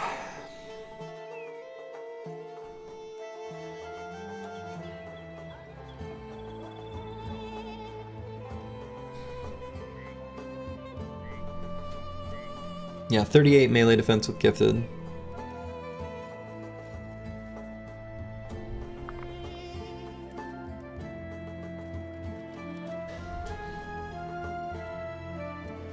Yeah, Masked Kettle Helmet is a 1 out of 6 on Anatomist background, but one of the starting Anatomists always comes with one.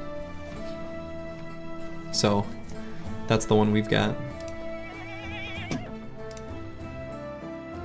Do Caravan Hands get training events? I don't think so. The only events that would be associated with this guy, there's 2 really good ones. One would be getting us extra slots for storage capacity, and then he's got the team player event, which just gives a little morale boost to most of the brothers, which is pretty sweet.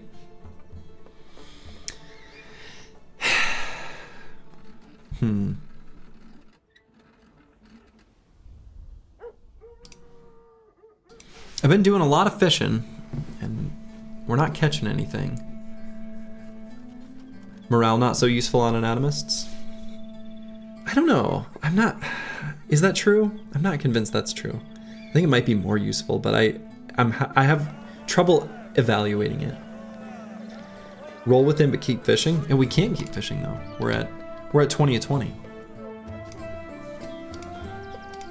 And I think I do want to replace the recruiter once we find what we're looking for. He's like a half brother, a bro, if you will. Yeah, that's the event I'm talking about. I love that event. It's so good. It's so good. Fire someone? I don't know who to fire.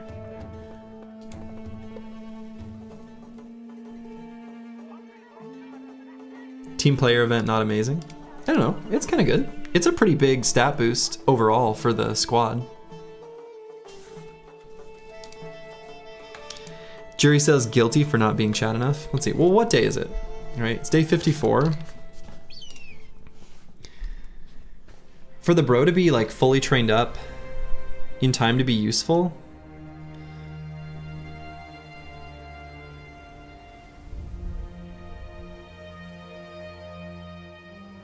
Rat catcher getting booted for catching rats sounds like a good excuse to me.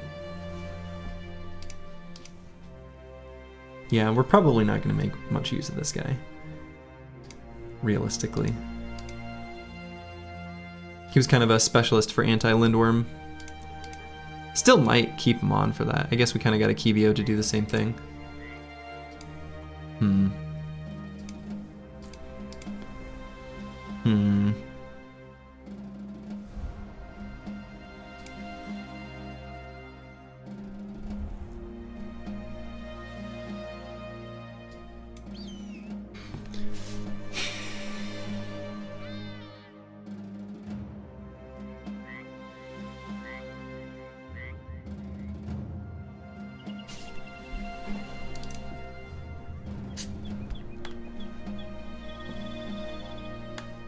The dumb trait really hurts in a big company with a rotating roster. Yeah, that's true.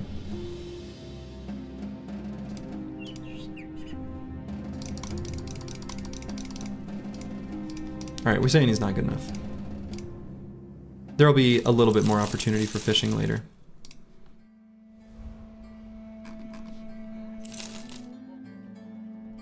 Okay. Let's go on another trip through the wilds. We've got 5 days of crowns. We'll probably get some more from fights we take. Slurgi not settling. Yeah. How goes the company? The company goes great. Company goes great. Do I want to go ahead and pop a Bloodgate brew on someone? Could kind of give that to sort of anyone who's nimble, anyway. Someone we are concerned with them taking bleeding. I still feel like the Spear Bros, that's probably most useful. Have you lost anyone this stream? No one's died.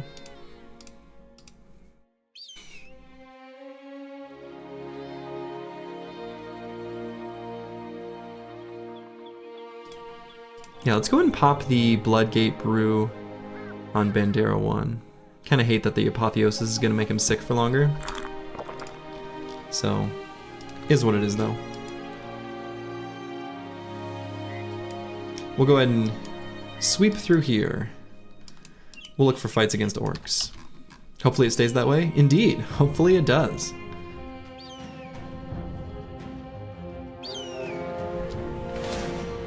Lots of ancient legionaries. Wonderful.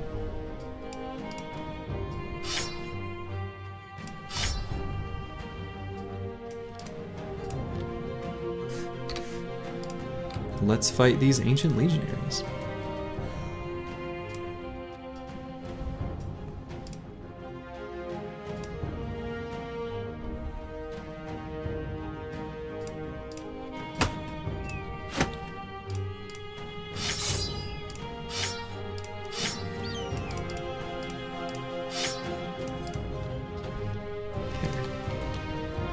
And he wants to fight orcs? I do want to fight orcs. It's true.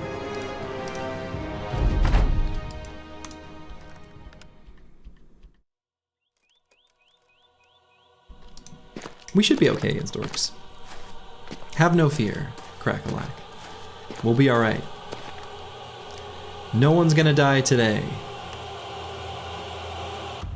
Did I curse myself by saying that? I hope not.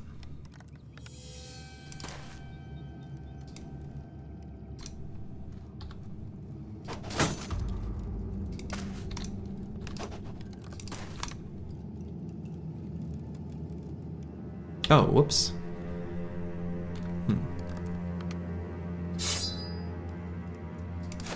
Well.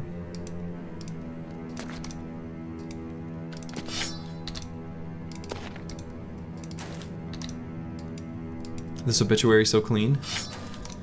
This one's reasonably clean, yeah.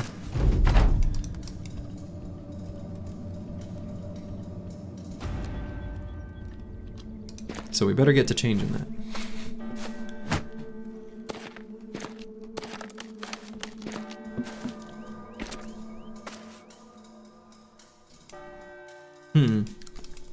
Given they didn't make melee contact, I'm kind of tempted to just move back 2 more hexes and say, screw it. You guys come to us. It's not day 100 yet, so Ancient Legionaries don't have Polearm Mastery. This move that I'm about to do would not work after day 100, but before day 100 it will. The terrain is a little bit obnoxious for this, but should be okay. Goblin City win. Well, we have to find it first.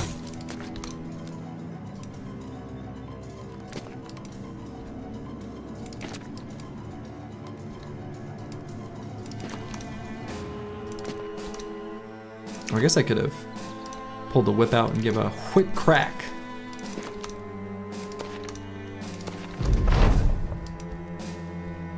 So yeah, if this were past day 100, this little secondary retreat, since they didn't make melee contact, wouldn't work. Because the polearms would be able to attack. But here, we are able to. Cheeky.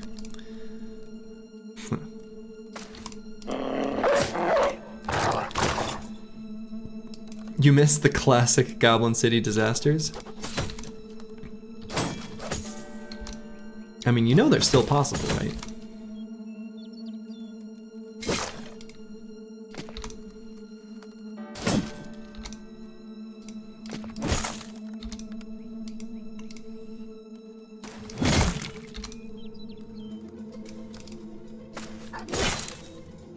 What change after day 100? They get a new perk or something? Yes, they do actually. So Ancient Dead after day 100 get Polearm Mastery.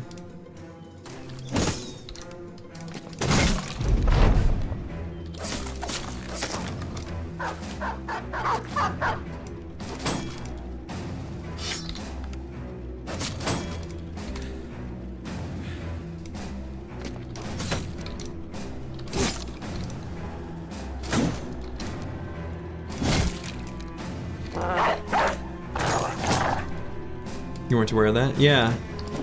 Yeah, so there's, you know, it's something to consider when you're fighting Ancient Dead, because it does, in some circumstances, make a big difference. Certain situations, anyway.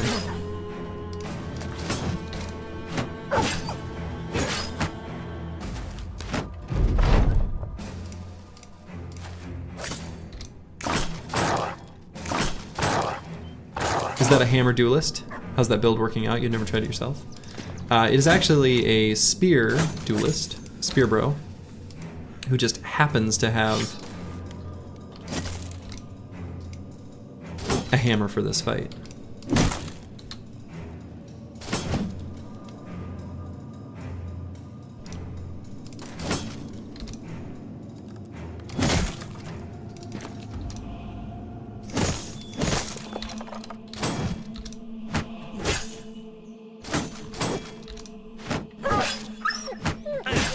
My dog.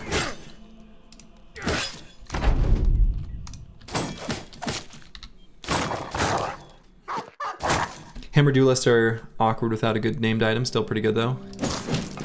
Yeah. I'd say that's... awkward is a good way to put it.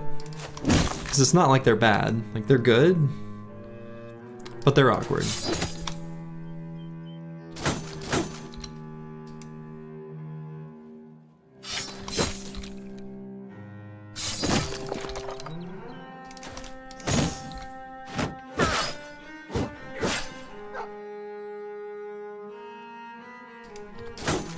Got Ballin' Stallin' fleeing?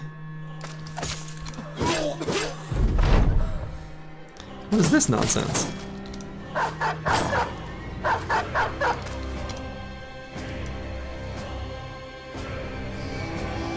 Can't even rally him?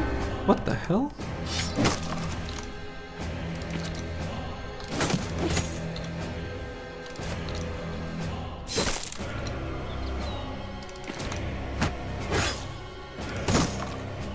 Okay. Huh.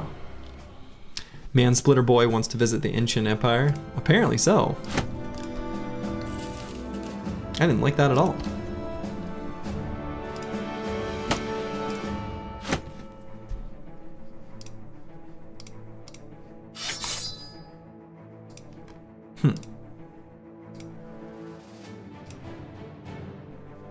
Let Ballenstallen recover his hit points.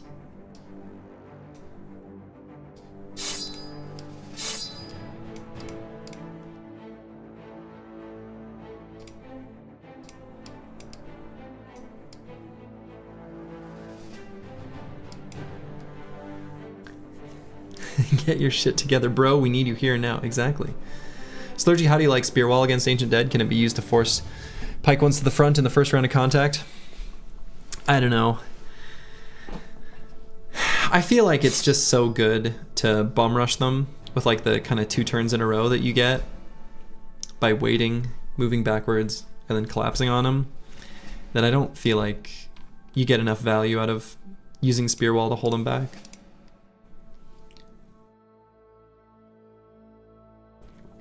How does unhold charge work? You see it either stunning or staggering your bros. Same with Idrak. Either doing damage or applying stagger without any damage done. Yeah, they apply status effects.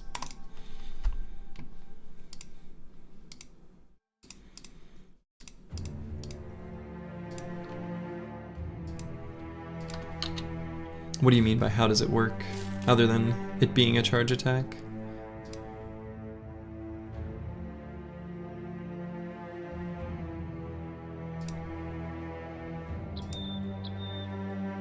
Unholds are stunning creatures.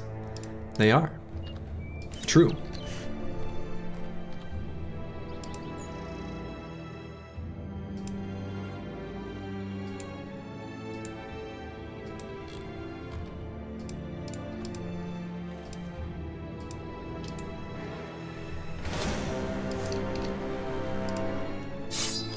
All right, Bandero over his injury. You love to see it.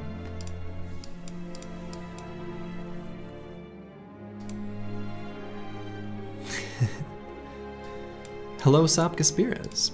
How did people like those crack nuts? Actually, the cookies were a little...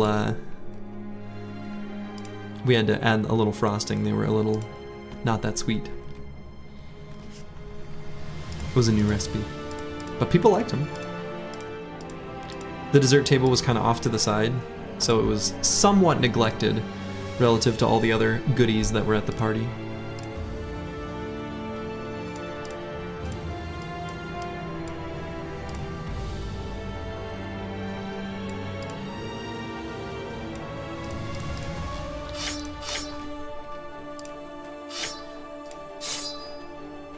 Okay, we're gonna put in Thetica Krasia, even though he's a bit scuffed.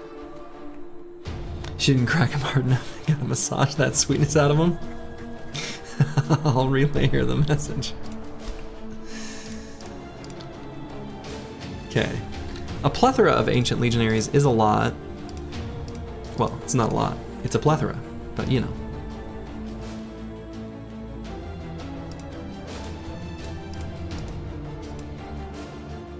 Is it random whether they apply the stun or stagger? Maybe there's a certain distance they can stagger charge and when they can stun charge?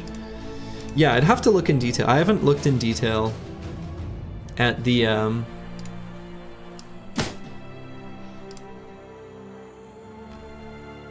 way it works, if we're being honest.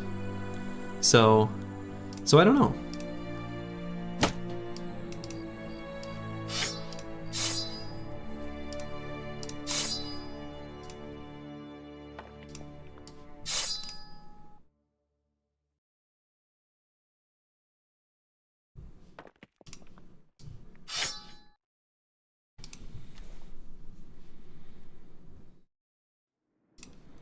Is it worth that the bro dies for the potions to be usable again? Who do we think we want to have die to use the potions again? I think we're pretty happy with everyone who has the has potions on them currently.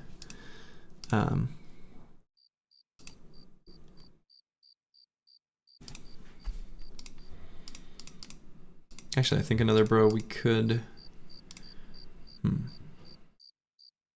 Well...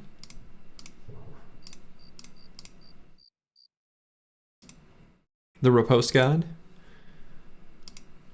We certainly don't want him to die. He's good. Alright,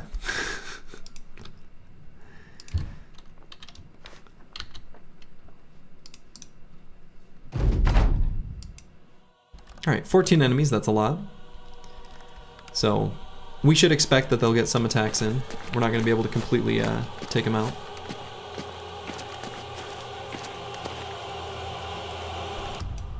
It rolls a 1 or 2. If it's a 1, it stuns the target. If it's a 2, it does a bunch of knockback stuff and applies staggered.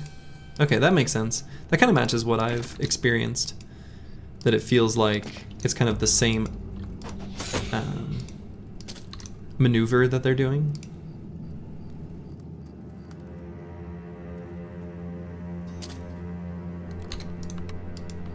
But it just has different results.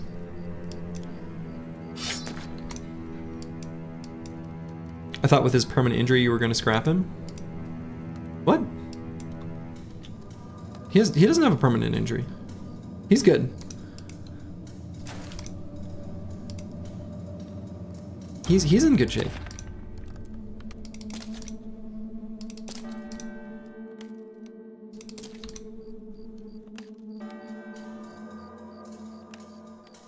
He's a permanent Chad. Yeah. Yeah, he's really good. He has no permanent injury. He's in good shape. Was it different bro? Yeah, okay. Oh yeah, there was if you're thinking of the zoning bro from a while ago, yes, we did get rid of him. Which was sad but necessary. Yeah, the spear bro with the jelly elbows. Oh yeah, we actually kind of just got him killed, right? That was the solution there.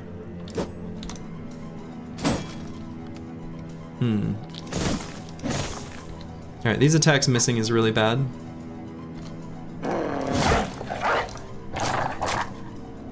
Because we've got a lot of damage we need to do.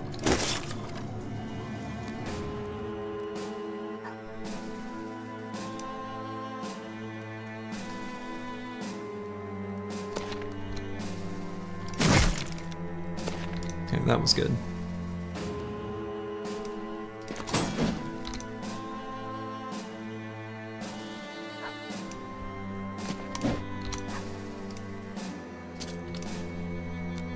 Oh my god, Dedeka Crazy can't see shit. That's right, he's sick.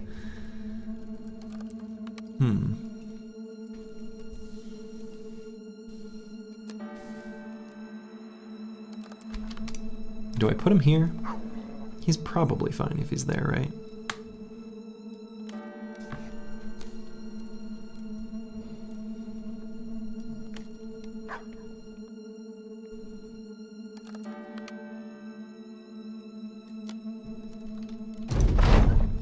Is it ever worth taking the visit all settlements ambition? Seems way too cumbersome at that point in the campaign. Yeah, I feel like your assessment of it being too cumbersome at that point in the campaign is generally correct. I have taken it before, but it's rare.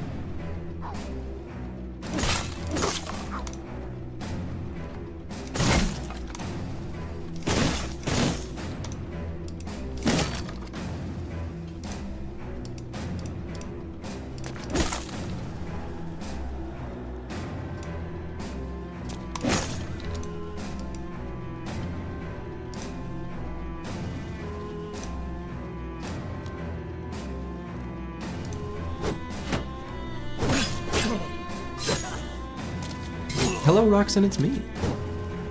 Time someone out again. I hope that I don't ever need to do that. I'm sure at some point it'll happen again. This being the internet and all. Send him to the corner for being naughty.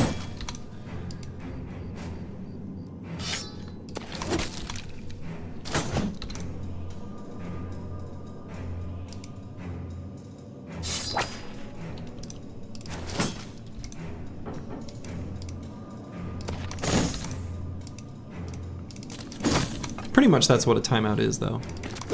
Sending someone to the corner for being naughty. If they can't play nice with the other kids, they've got to go sit in the corner. That's basically what that is. Let's be real.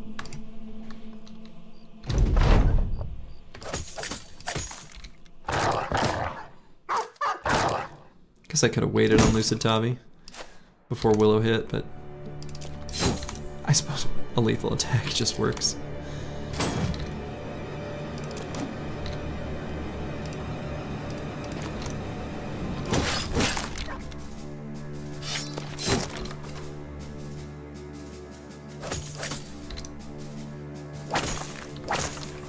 whip that undead to death.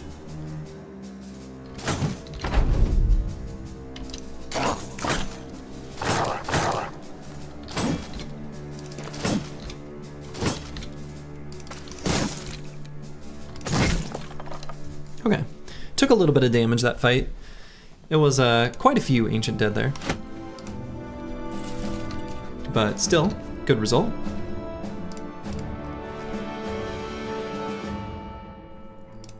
Team is just a smidge scuffed. Not too bad, but just a smidge.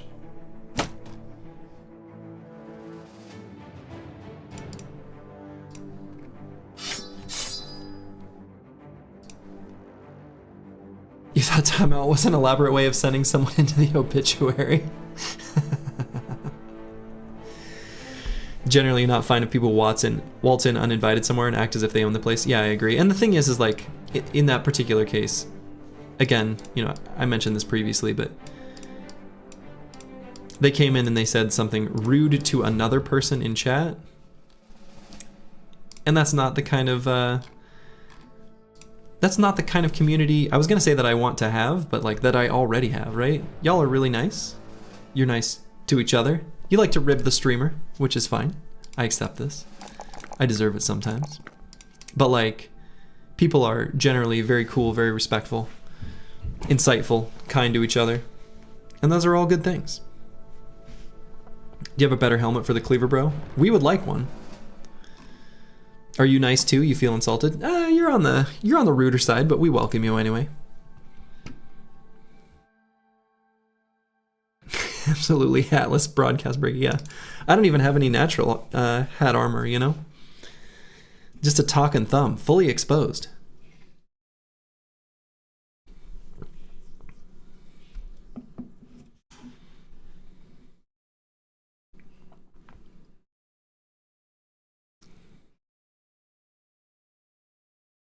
Yeah. Yeah. So, I don't know. My thing is I just want people to be nice. Just like be nice. Just like don't be a dick. Like that's the simplest rule.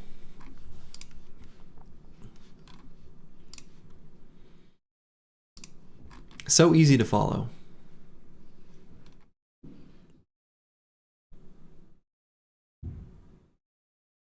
The current roster is bad, doesn't have the beauty factor. Excuse me?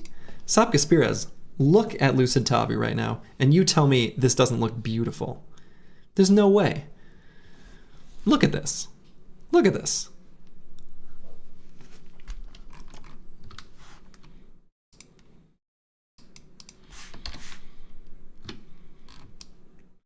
Peak bro fashion. Yeah, no kidding.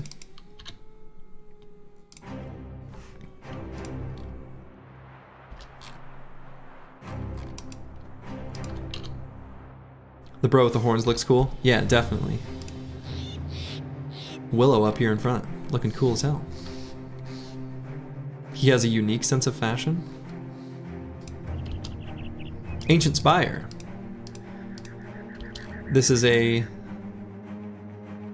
deceptive legendary location that I don't even want to interact with, because the area that we discover once we touch it is going to be revealed, but not the camps. And so I don't care about what the terrain looks like, I just want to see the camps. So I'm not even going to enter the Ancient Spire.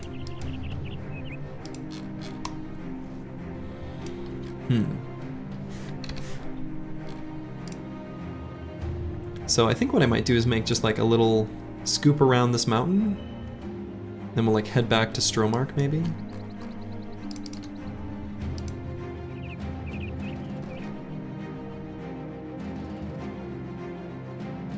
Hopefully I'm not just like taking a really stupid route.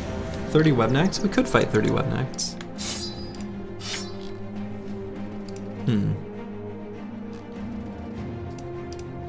Be good experience.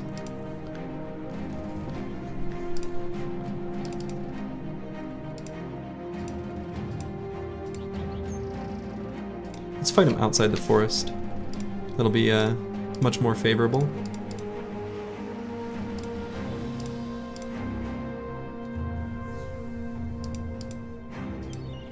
I think we can leave this lineup that's out there. We can leave them out there. Yeah, we'll put Dr. Vishnevsky in.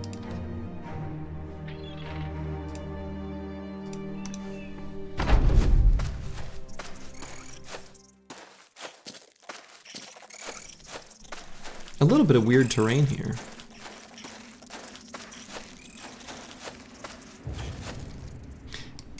That's a lot of spooters.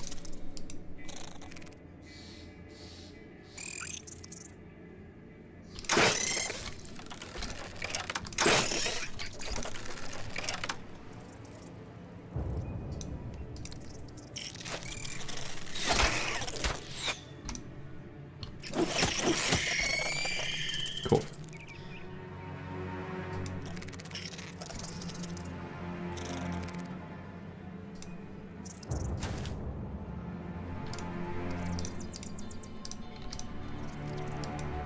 You must gather your party before venturing forth. Oh man, what is that from?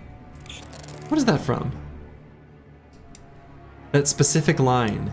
You must gather your party before venturing forth. That's from something. What is that from? Baldur's Gate? Is that what it's from? Baldur's Gate, the original ones? I never played those, but that seems so familiar to me. It was probably famous enough that it got referenced other places too.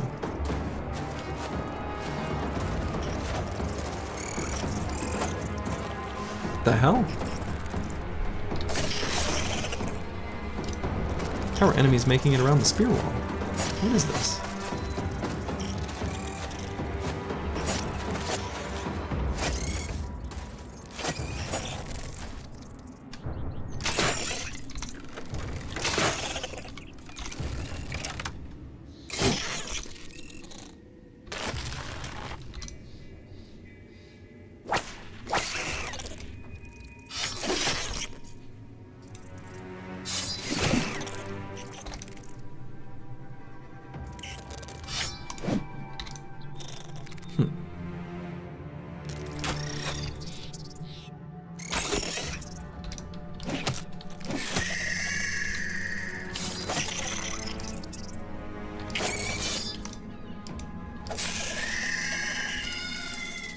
Can't even hold Spider's way, Spearman bad confirmed.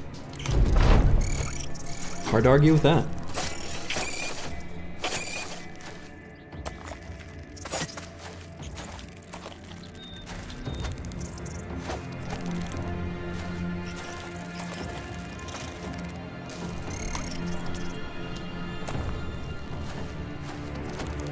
Is a lot of spooters. And we had too many make it through prematurely.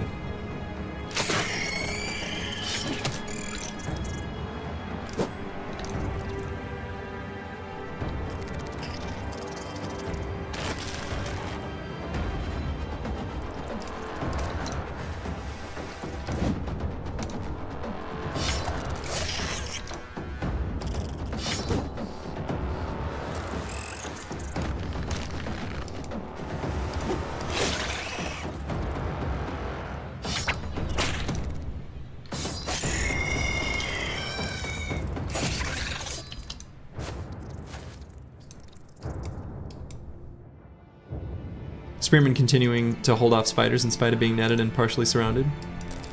Yeah, spear mastery pretty good. Also streamer luck. Definitely.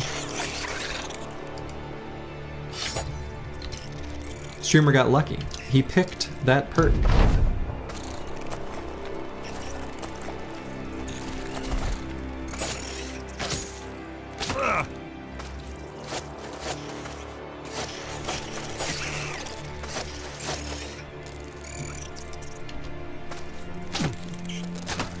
Okay. Dr. Vishnevsky is, in some danger up there.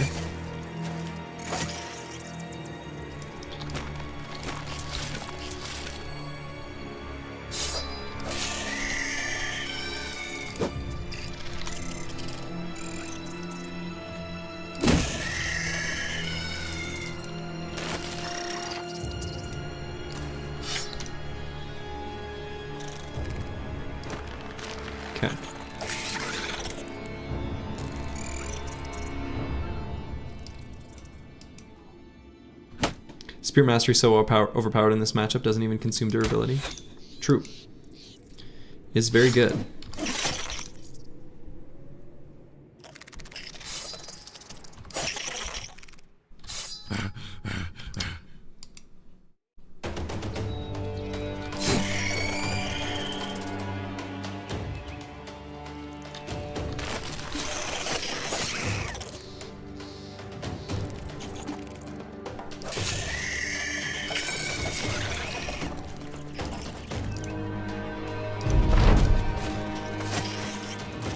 You just got jump scared by a noodle ad.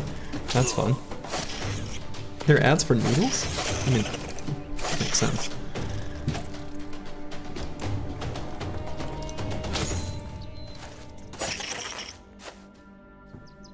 I assume the ads on Twitch are like regional, right?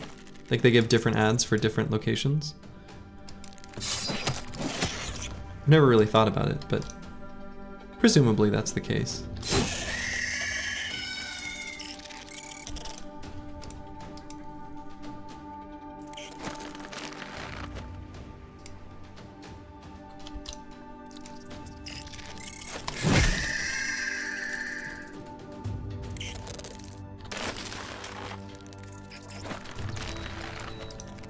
Twitch knows you can't afford meat, I guess.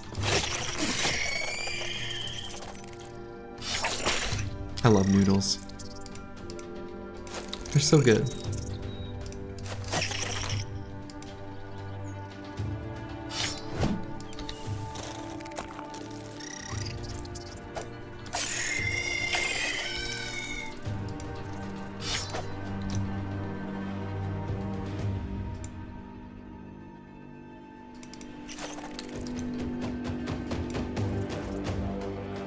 You don't like mac and cheese? Oh my god. Imagine not living off of potatoes and onion soup. I also love onions. They're so good.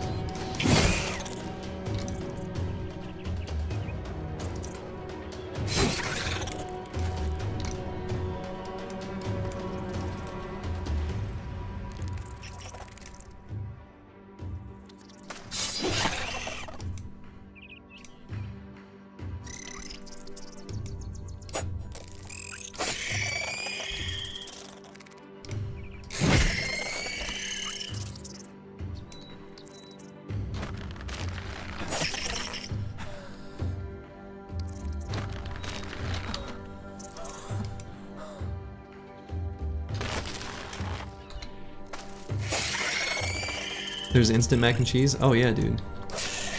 I'm not sure if this exists elsewhere, but in the US there is a product called Easy Mac, which is like microwavable little cup of macaroni and cheese. I feel like it could, I don't know why it's like kind of, like it doesn't have to be as bad as it is. It could be better.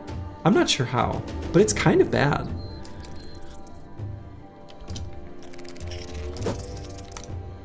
I feel like that should be a hard product to screw up, but I really think it's really bad.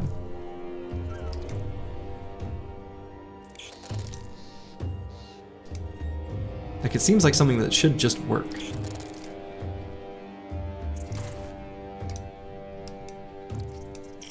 Any effort to make good mac and cheese is a waste of time? Whoa, whoa, whoa, whoa, whoa. Oh. That's nonsense. You had a roommate that would eat one meal a day, and it would either be mac and cheese or a full box of hamburger helper with a pound of ground beef. That just sounds like depression to me. Like,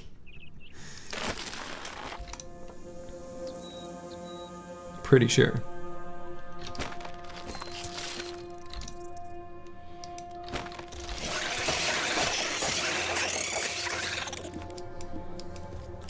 Where's Manifest Destiny's child? He'd have loved these takes. He's probably in the bathroom throwing up.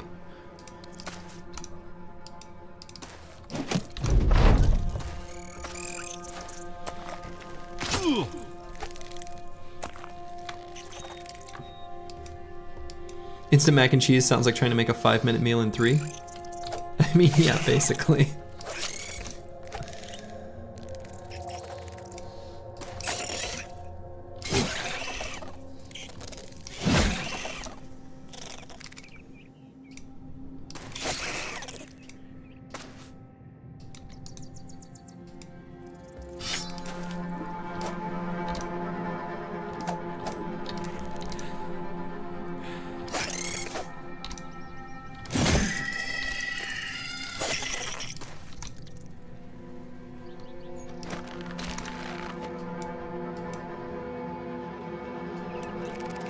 Garfield without Garfield is peak content.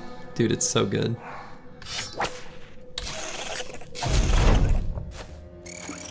If you've never seen Garfield without Garfield, and you're, you know, familiar with the Garfield comics, do yourself a favor and look them up.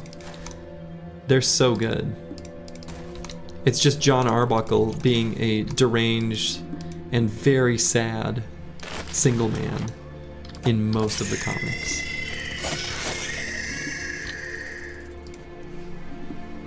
This fight is taking forever. Oh yeah, I mean long fights against webnecks. Got some more gossamer to make some more reinforced nets though. And we got a whole bunch of experience, which is what I really wanted out of that fight.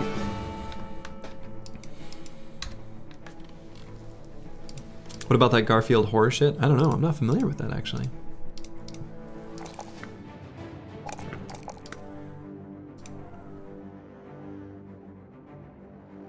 Okay, Deep Space Cowboy, let's go ahead and grab Fearsome.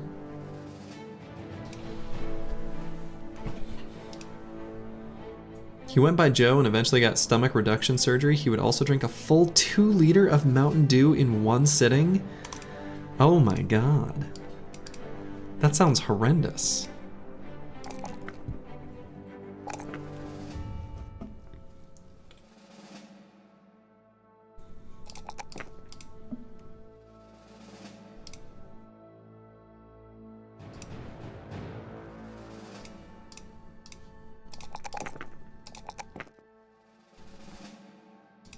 Yeah, the sane person was the cat. Right. Yeah, the more you say it out loud, the more... Yeah, it just sounds like depression to me. I don't know. There was a period in my life when I lived in Omaha, and it was easily the most... It was like the darkest little chapter of my life. And I would eat just one meal a day. And it was a very, like, sad meal. Whatever it was a sad meal. And really, it was just because I was just not doing well. And in retrospect, it's really obvious. But at the time, I like didn't really understand what I was going through.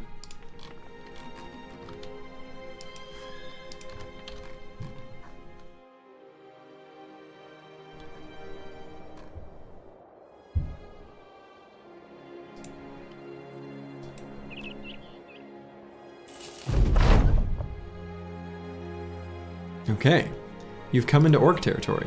Good. That's what we want. We want to be in orc territory. We're a little low on tools. We're a little low on food and money, so we can't be out here too much longer. Is the ambition have a character with 3 times 3 stars an impossible one? I mean, it's one of those ambitions you don't take unless you already have a bro who meets those qualifications. Pretty sure that's the way to go about it.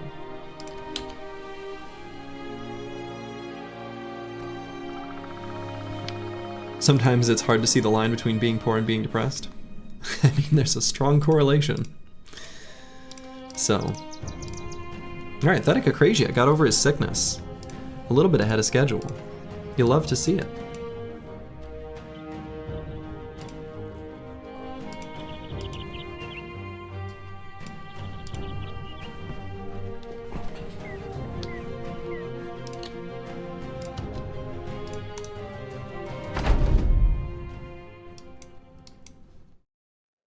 Is it just you, or are there always in areas on the map where there's high tier orc camps and spawns? Yeah, they do clump together.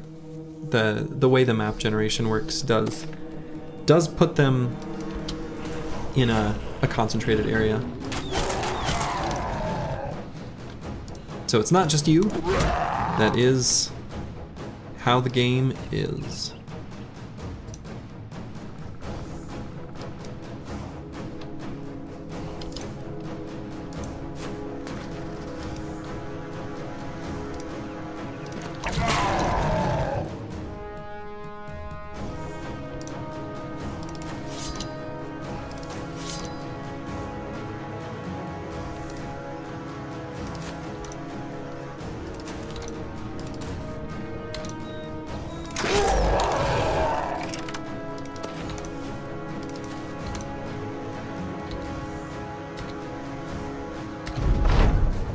Okay. Should be positioned where I can't take any damage this turn.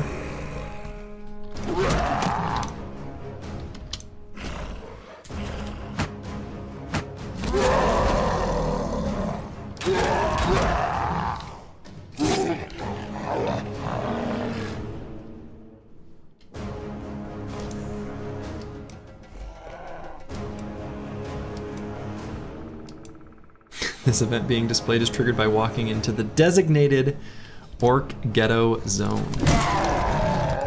Pretty sure that's right.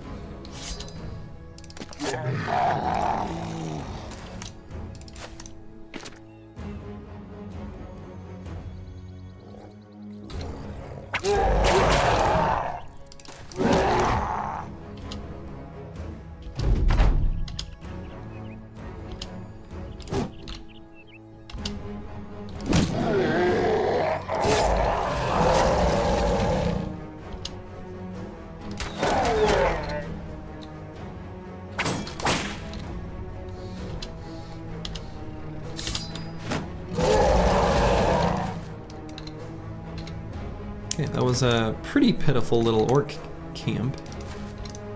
Just not much here. If this ends up giving us named items, because it technically could. Oh my god. It's not that great of a weapon. It's only okay. The two-handed cleavers are not quite as good as, you know, you might initially think. I mean, this one's got a damage roll. So, never a fencing sword or a sword lance, yeah. It has a nice damage roll. Is it even that nice? It's not that far.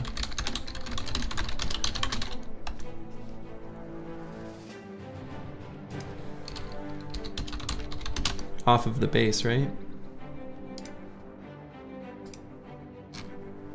So a two-handed cleaver, like a two-handed scimitar. What am I trying to find?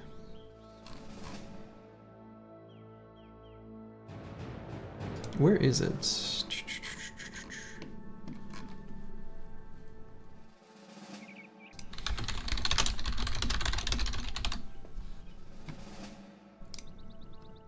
It's pretty good. Yeah, I mean... Okay, I think I found...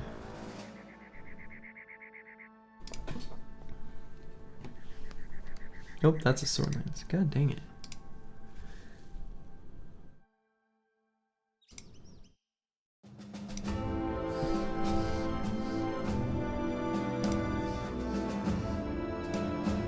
Yeah, the wiki is so like overridden with ads that like destroy the functionality of the page. It's so bad. I really hate fandom wikis. Yeah, so this is... Okay, the normal damage roll is 65 to 85. The max possible is 85 to 111. You know, this, I mean, it's pretty high. The thing about, and it's got an effectiveness against armor, which isn't great. Two-handed cleavers are hard because the Barbed Madman exists, and that one always has 10% more armor pen. That's the thing, is like armor pen is the most important stat on cleavers. So for a cleaver, for a two-handed cleaver to outperform a one-handed cleaver with Duelist is just a really big ask. Also the fact that it takes more fatigue, you know. Yeah, two-handed cleavers need a setup bro to perform great, but a one-handed cleaver is, generally speaking, just better. I have said before that I'm not a lover of cleavers, and the game constantly throws cleavers at me, which is what you gonna do. What you gonna do? We're still gonna use this weapon. Like, it's still good. Duelist is a perk tax, though. I mean, it is, but it is a perk tax. But still, it's a perk tax that's worth paying.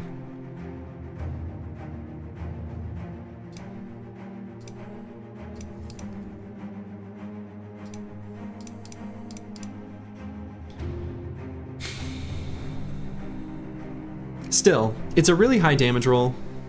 Like, it's a really high damage roll. So you'll take the shiny. Now we'll put it on someone's gonna use it.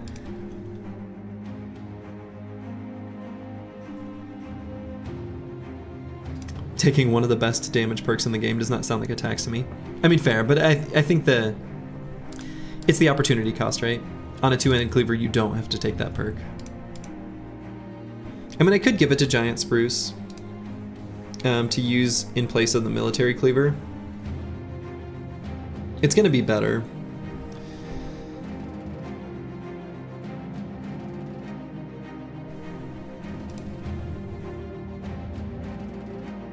Even though Duelist is kind of wasted.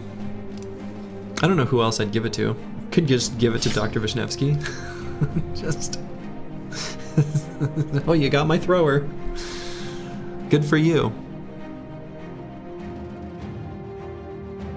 I feel like that kind of works for me, actually.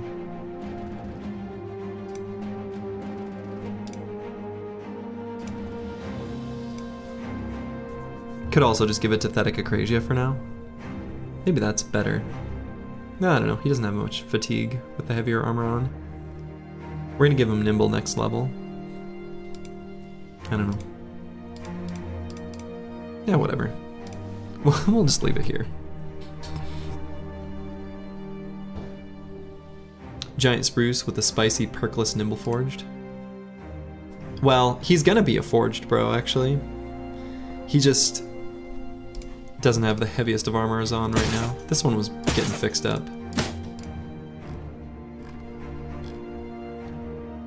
A very, very rare Slurgi maneuver to do a forged, like, damage bro. Whatever. But it's happened. He had insane secondaries to where it made sense.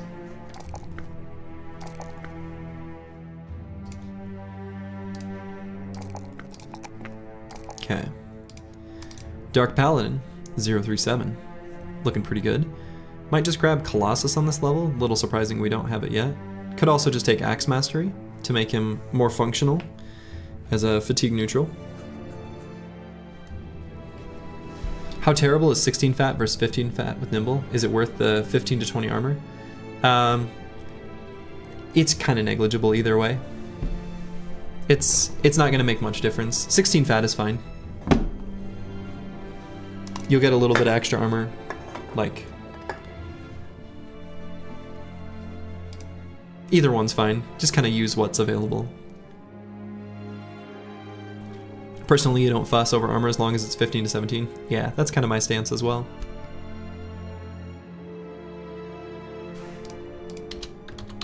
Alright, let's just go with Axe Mastery.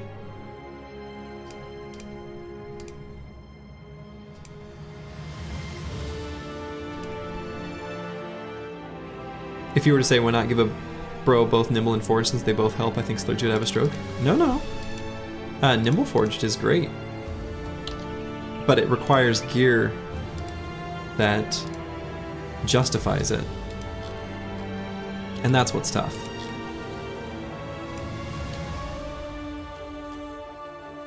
Hello, RRB03. Yeah, it's pretty good with the right named items.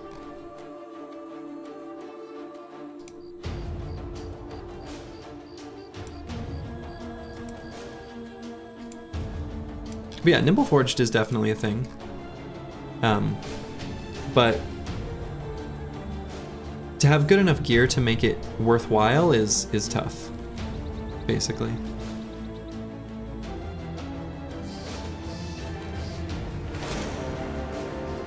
The Virgin Nimble Force versus Brawny Footman armor with Serpent Militia. Or Serpent Mantle. Let yourself get shot and be fine.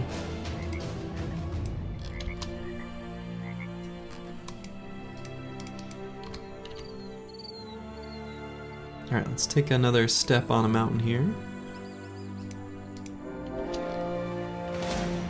Alright.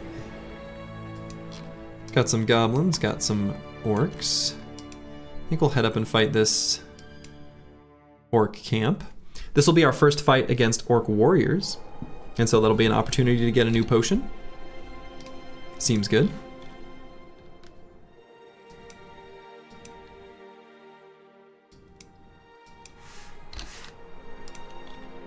How much armor you want to put on a guy depends on the guy's HP. The lower the HP, the more armor you might want. Yeah. Yeah, 60 hit point backliner with a little bit heavier armor. Totally worthwhile.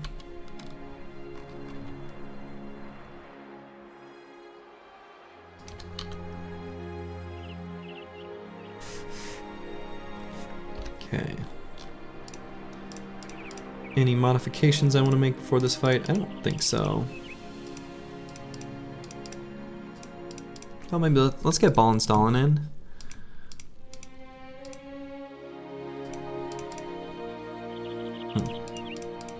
Yeah, we've definitely got an abundance of good bros.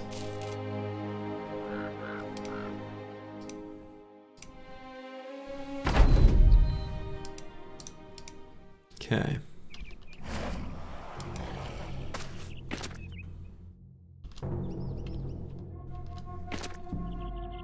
Cool. So 2 really good spots for Spear Bros stand out to me as being really obvious. They are completely unable to make it through this center area now.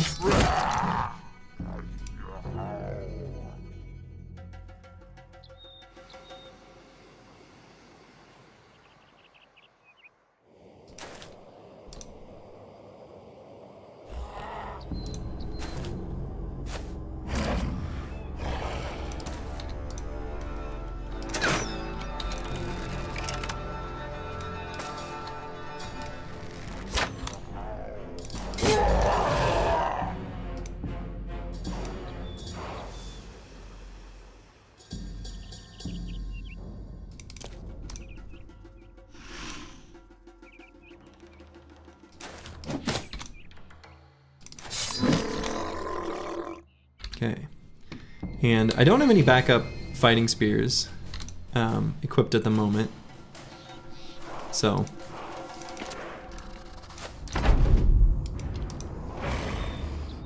durability could end up being a problem depending on how many charges we're able to deflect.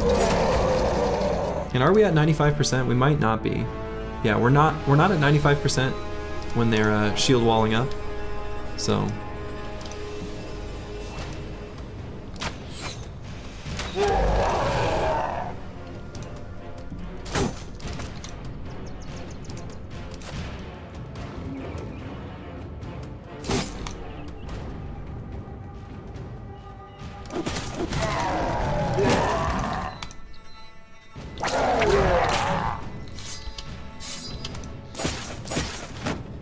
They published the Menace trailer? They did.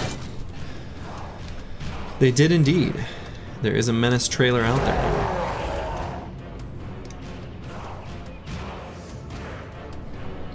Alright, so one orc warrior did make it through.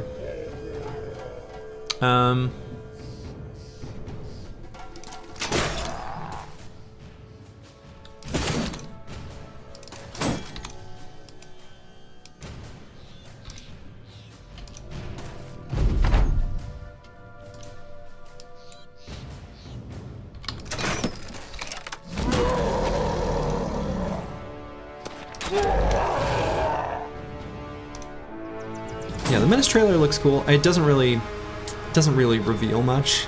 Like, you don't get too much out of the trailer.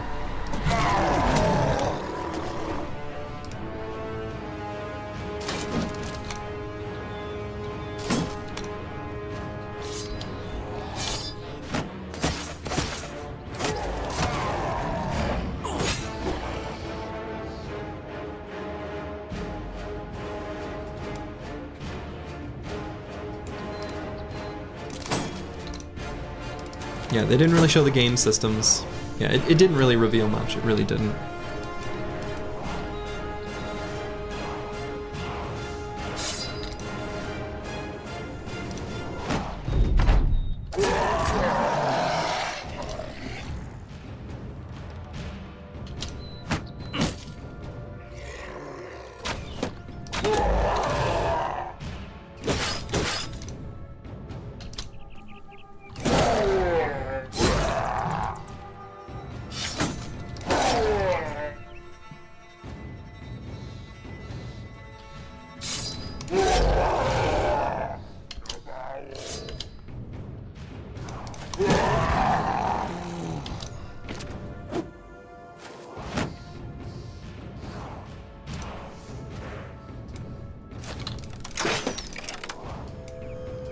It's totally a clone of the Magic and Mayhem set in an XCOM setting.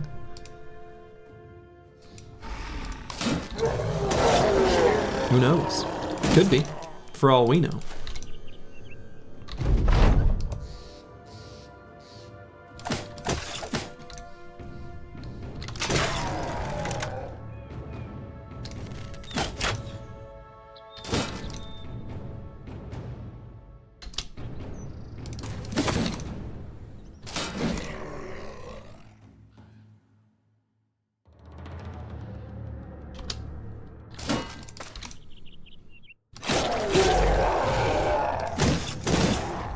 Go, got that guy fleeing.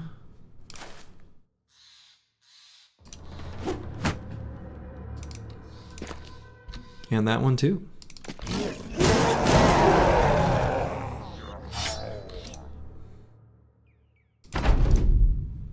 You're doing some gobbo murder.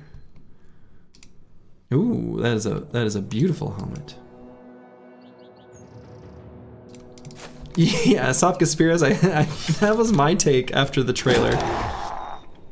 Honestly, my only thought about the trailer was one kind of negative thing, that I didn't like the voice acting in it.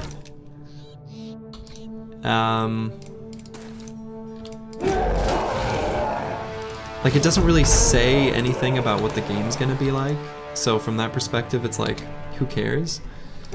But the voice acting was just a little bit, like, not great. The voice acting was terrible. Yeah, I don't know, it just felt out of place. Alright, so this was our first fight against some orc warriors, and so we get the Ironhead potion. As any veteran of the Battle of Many Names can attest, to fight an orc warrior is to fight a veritable wall of metal and flesh, seemingly impervious to even the most debilitating of blows. With this potion, now you can be that wall. So, I kind of feel like this potion is not that useful. 33% chance to resist the dazed, staggered, stunned, distracted, and withered status effects. Like, it's kind of cool, but a 33% chance to resist them is not something I'm ever gonna change strategically on the battlefield because of. So, like, it's fine. Yeah, maybe for the Lone Wolf, maybe. And in fact, I would love to give this to the Lone Wolf, like our Lone Wolf bro. But, like, I also hate the amount of time that he's gonna be out of commission from drinking it. Because once you've got so many potions, each additional one is bad. Also notable here, we got a Pavis, beautiful shield, actually. This rolled the one thing we really care about on the shield, which is ranged defense. So this is a really nice shield. Very happy with the shield. We don't really have a great, well, we will have, you know, our main tank who can stand in front with this when we get him. We're still waiting. But it's a very nice shield. Right now, it's just gonna sit on a cheerleader. Roxanne, it's me, will cosplay with the shield. Show people how it works.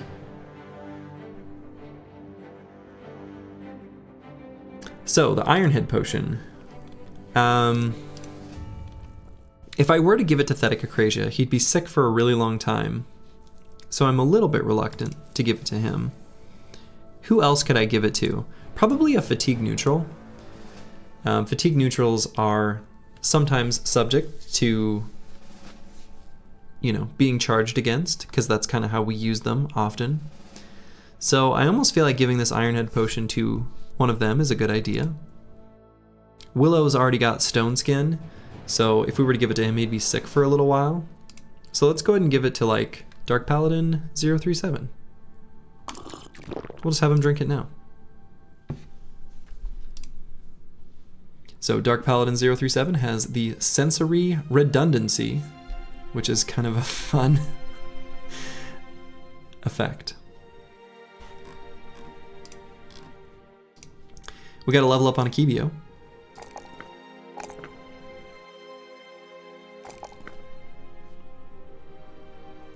He's going to be a bro who's going to be doing some overwhelming, is the plan. So we're going to get him a handgun so that he can help us take down lindworms and other fights where that's useful. Very nice. So let's see. I'm going to make some sort of path back to civilization, down to like Stromark. Maybe we'll go down through here. So let's just head straight east. What does 33% resistance mean? 33% chance to ignore? I think so. Pretty sure that's what that means.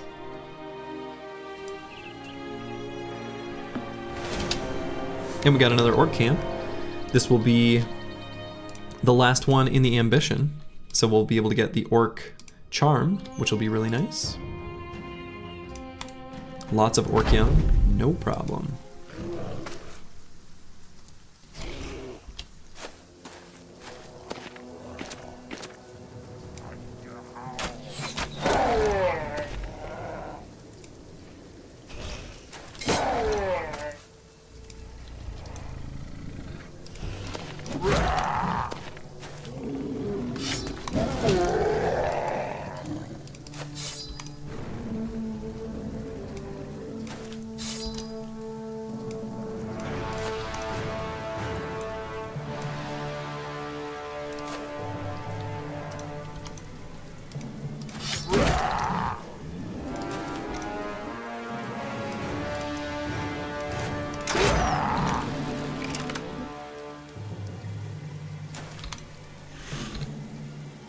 Okay.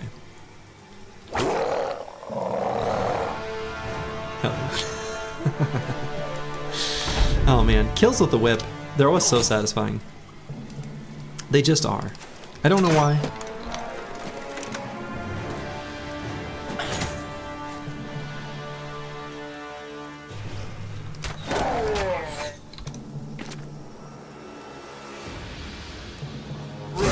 Crack that whip, give the past a slip. It's a fun little saying. You'd like to point out that fishing for chads is very much what this origin is about? I mean, that's true. I kind of agree with you. Kind of is what this origin's about.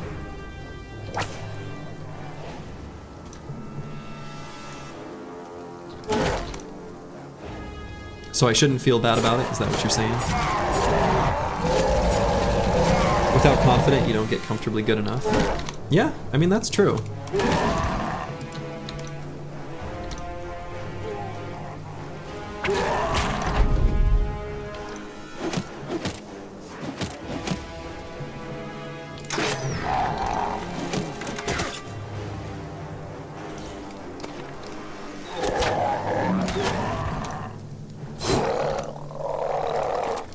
All true statements. If you can help me justify fishing for chads, like, I'll take it, you know?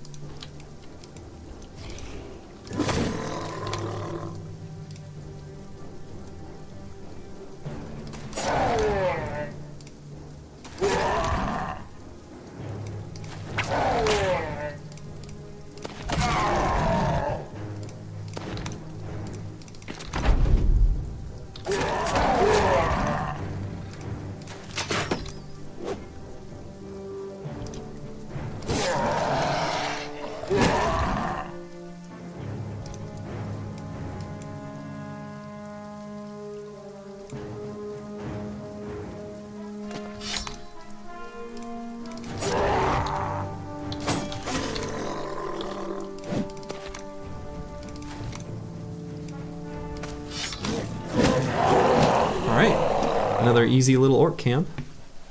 What the hell? Why? Game, why? Why?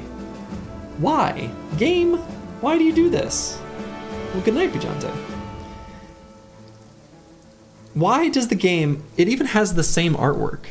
And this one is worse, yeah. This one has lesser fatigue penalties.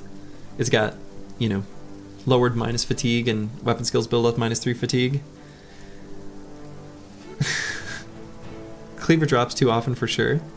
This one's a vendor. Yeah. I guess so.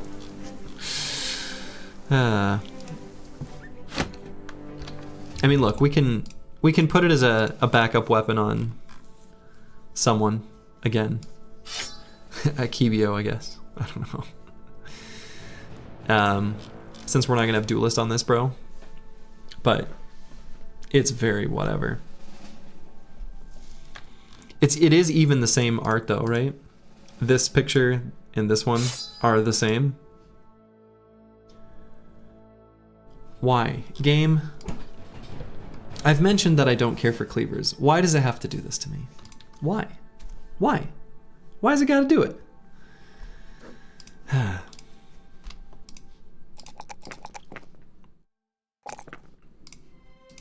Alright, I'm going to use the restroom real quick. I'll be right back. Don't go nowhere.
I am back.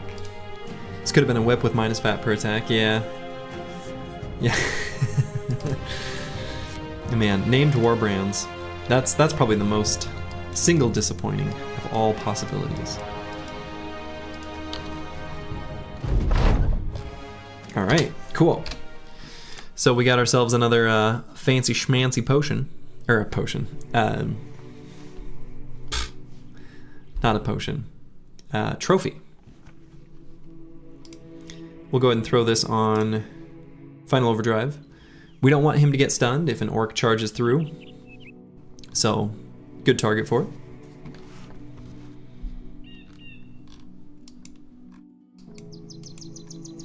The most disappointing is a famed whip with armor damage and weight reduction. No, I don't know. I think a famed warbrand is more disappointing.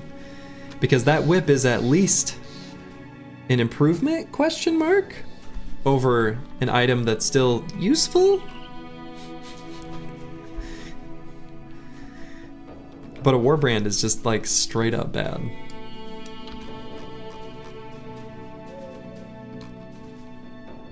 Like it would take an insane roll of both damage and armor penetration.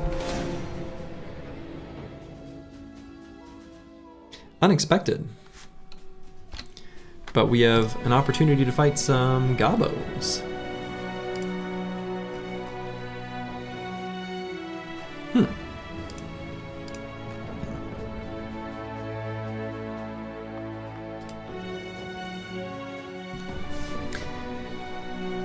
This will actually also give us 2 potions.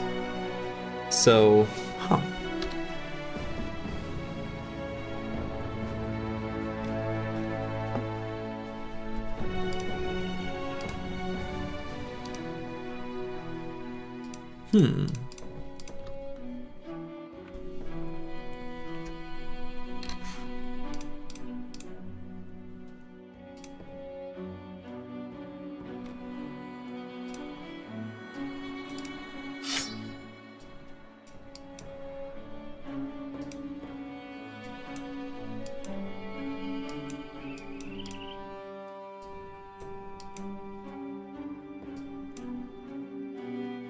Would you not be better waiting for the ambition in case of Goblin Camp?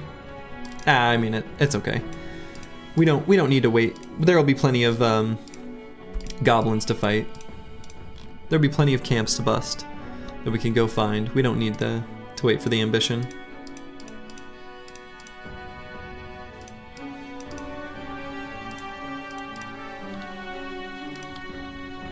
All right.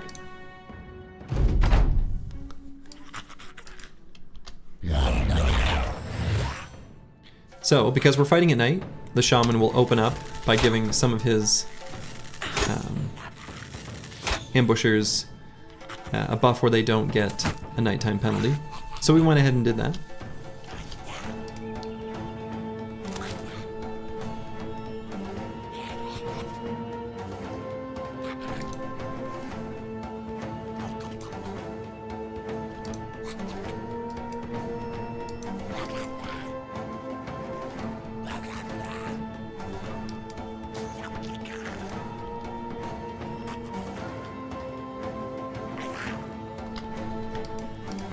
Okay, so the impatient bro wants to move forward, which is not my fave.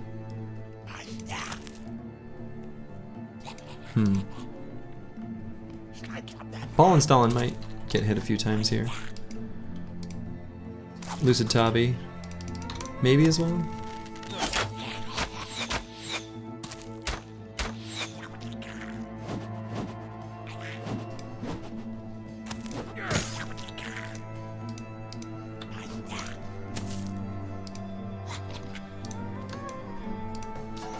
Yeah, the only really bad shields out there are basically the the orc ones.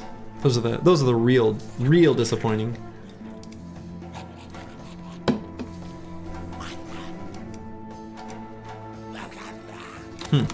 These trees that are blocking sight and stuff.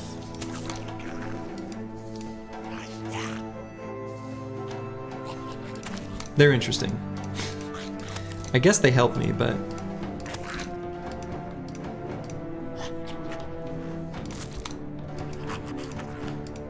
alright, we're trying to push forward in a way such that we're not too vulnerable to the shaman's, you know, nonsense.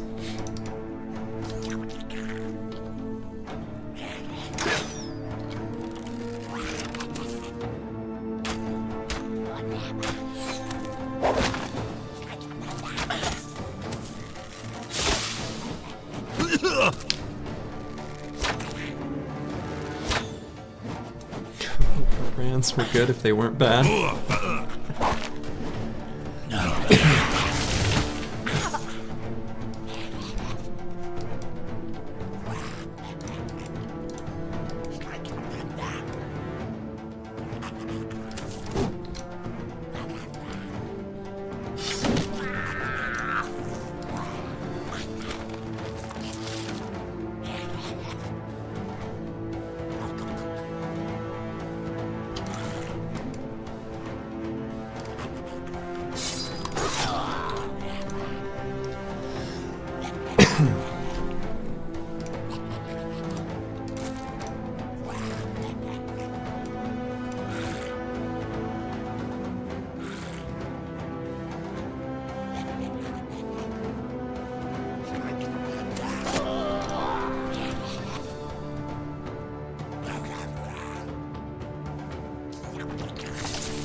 Let's get ball installing 1 in there.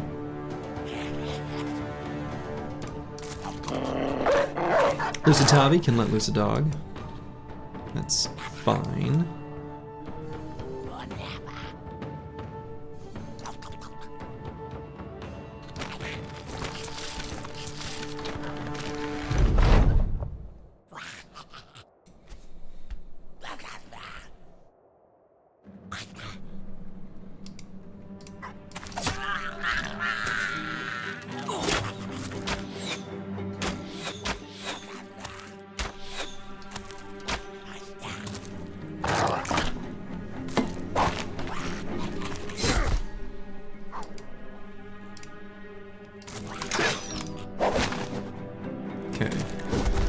We have to be a little careful with ball installing up here. He could end up taking some damage.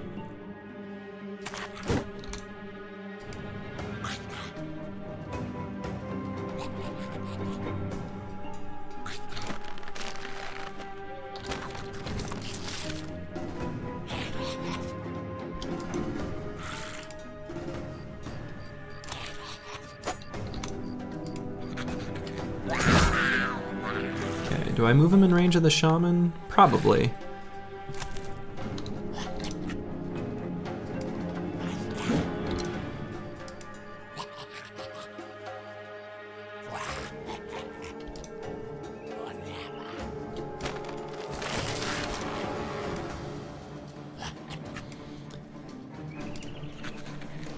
I think Willow, I'm just gonna move forward.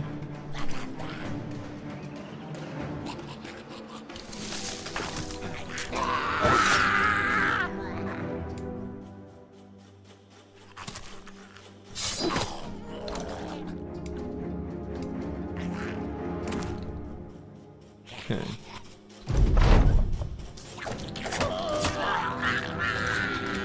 Yeah, Warbrands sell for a good amount of money. That's true. That is one good thing about them.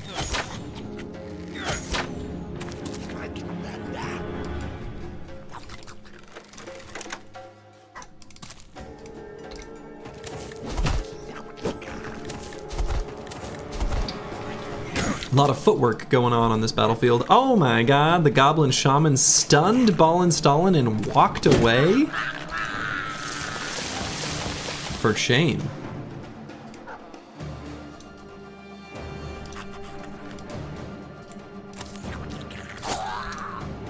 Unbelievable.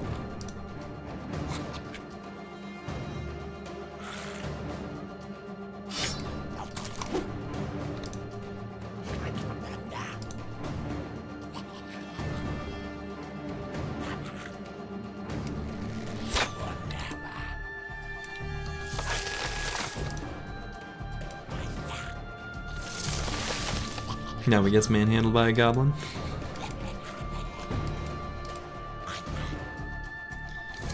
Calling Warbrands an excellent day 1 weapon, while true, is not exactly the best endorsement I've ever seen.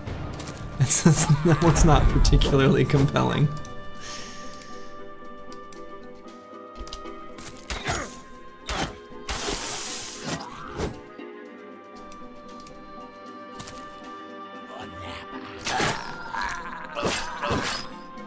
Ooh, Pandera 1. Getting hit pretty hard there.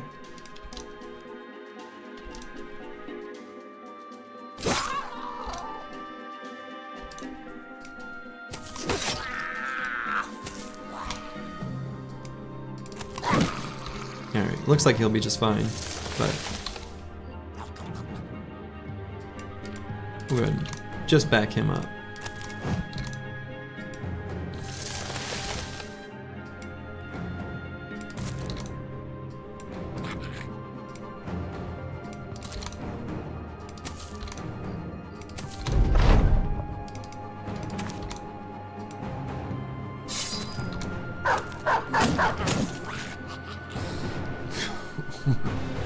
Goblin Shaman has done more attacking in this combat than I think I've ever seen a Goblin Shaman do. This is weird.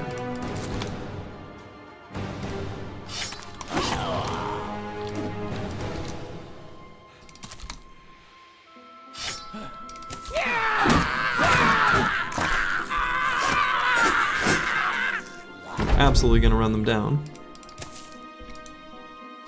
I'll bark, no bite. I don't know. The stick kind of hurt, actually.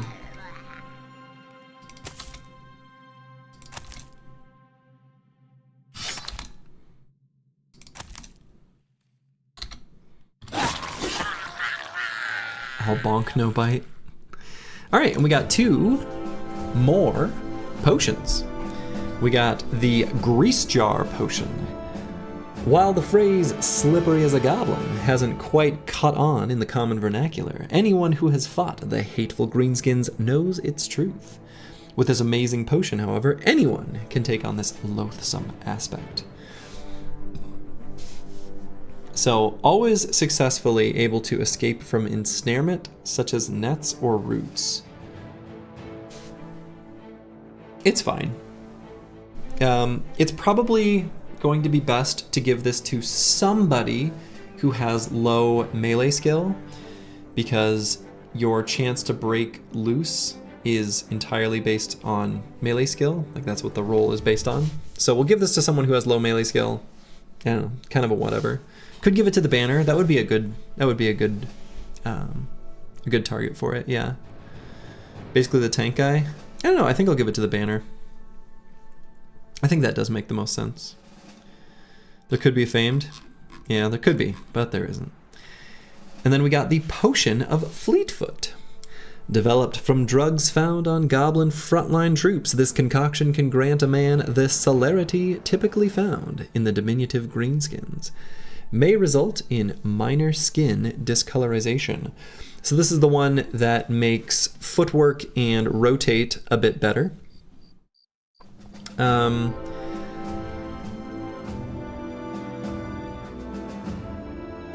The original thought was we could give this to someone with the bow and, you know, have them make use of it. I don't think our bow dude is gonna get much out of it. So we're gonna give this to someone else, and probably we'll do it with rotate instead of footwork.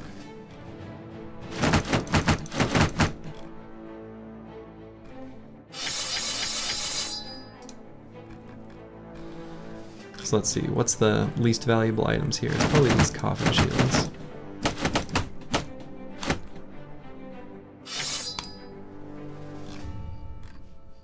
I think that's good enough for me.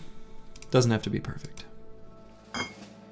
Didn't you want a footwork archer? Yeah, that was the original plan, but I don't think I'm gonna need it. I think Xerxes has enough melee defense that it's kind of like whatever. So I don't think we're gonna give it to him, actually. This potion only works on free self, not free ally. Yeah. So we're gonna give it to the banner. I mean, that just makes the most sense by far. We could go footwork with our fencer. Well, we don't have a fencer, so.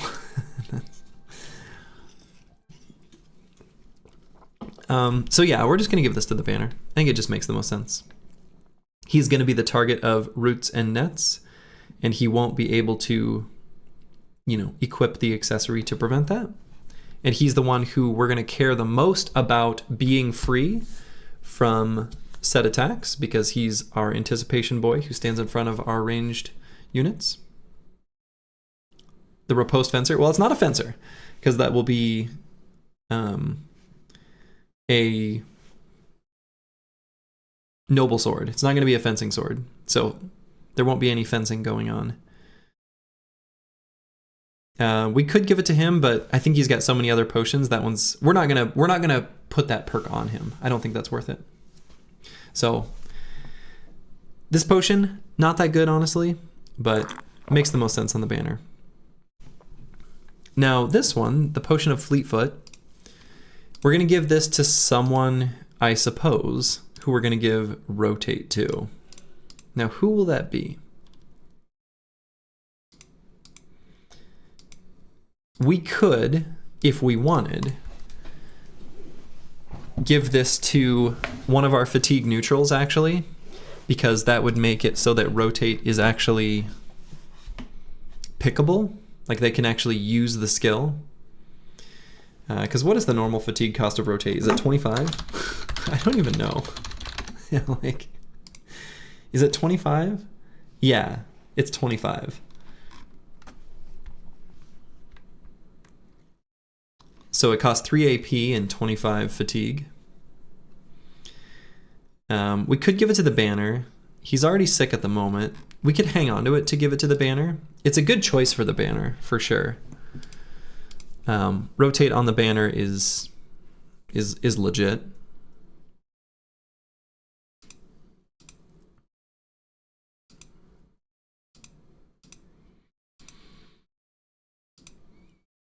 Could also give it to someone like Deep Space Cowboy. I think that would actually be fine.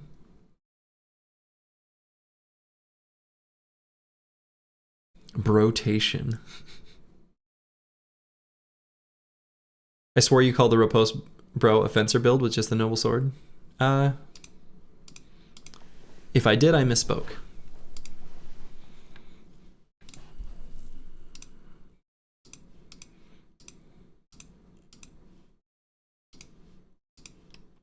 So yeah, we'll put this Potion of Fleetfoot on someone.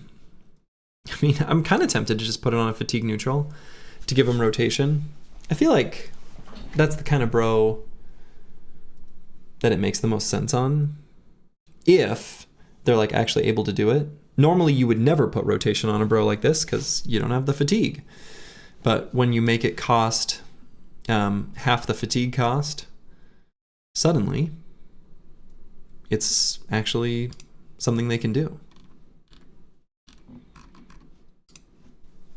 So we could give this to like Nixlarfs. I actually think that'd be fine.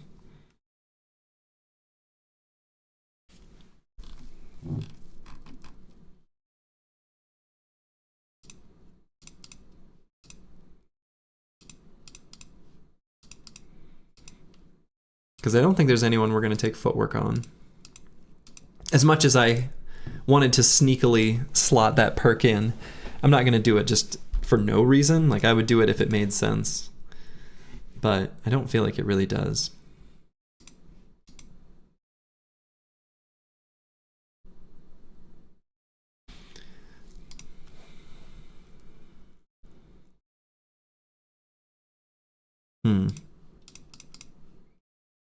Do I just drink it now? Offensively rotating in and bonking. Yeah. The old chosen strat.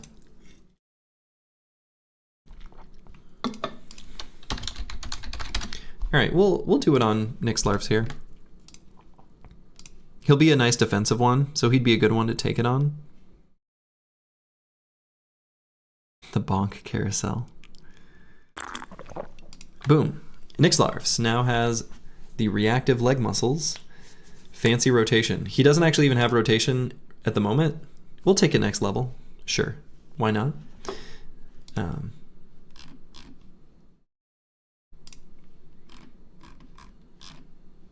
Okay. Final overdrive. Hit a level up. We're going to give him Fearsome. He's just going to be following in the footsteps of Bandera 1.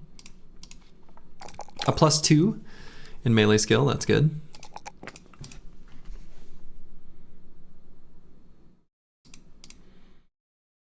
Willow.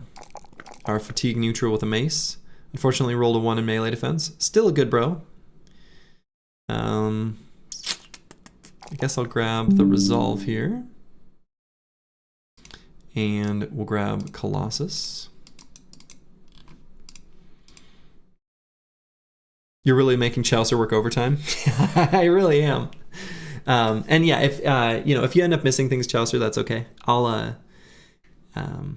can update the spreadsheet after the stream's over sometime.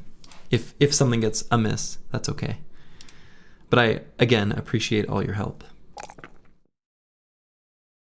You know I'm already doing it. I assumed. Okay.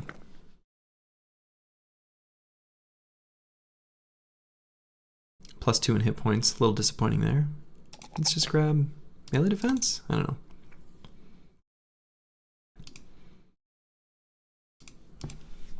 Okay, and we'll grab Killing Frenzy. I don't know. We just need a warbow.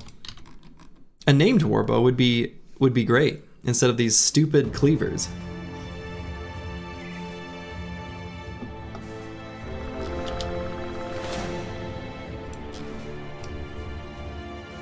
Okay, and there is quite a lot of enemies here, so I don't think I'm going to take this fight, but we do want to fight a Goblin Overseer because we still need the potion for Xerxes to give him the extra armor penetration with the bow attacks. That's a really big deal. Did you get a famed cleaver? Yeah, we got 2 of them.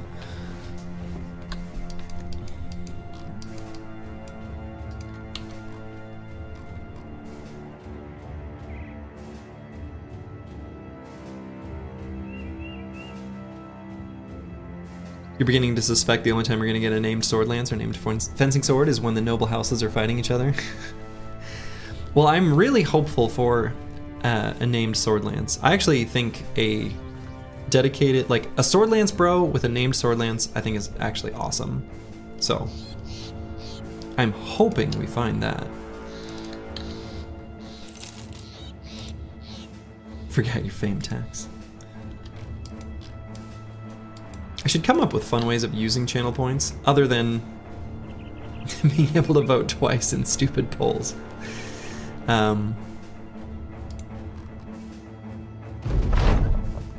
Okay, so we got ourselves a new ambition option. So, defeat 5 packs of wild beasts, win a battle against 24 or more enemies, or have at least 12 items crafted from the taxidermist.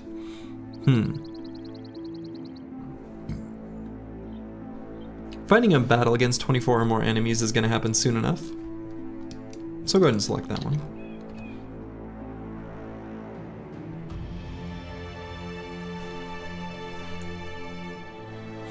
Yeah. Important legislative Battle Brothers decisions. Yes. Yeah, 24 enemies sounds like a good zombie camp. Exactly. Or another pack of 36 spiders. Yep. Either one. I'm fine with either one. Alright, found ourselves a random Briggy camp. Our banner's not feeling too hot. That's okay, we'll still have him included in this battle. Bandera 1's a little scuffed. We could cycle him out. Dark Paladin's still healing up from his sickness. Nixlarfs is healing up from his. We'll put all these scuffed and sick boys in the back. Shake down some hatless briggies for their lunch money. Exactly. That is exactly what we're gonna do.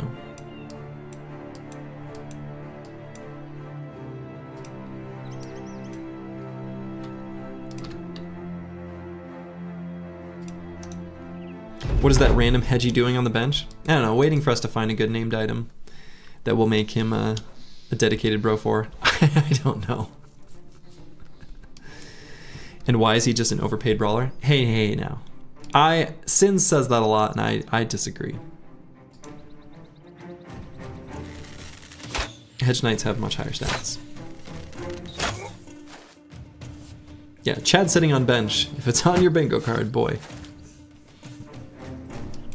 Maybe move the banner to the back line since they're sickly? No, we want him in the front. He is exactly where we want him. He still has anticipation, he still has dodge. It's okay.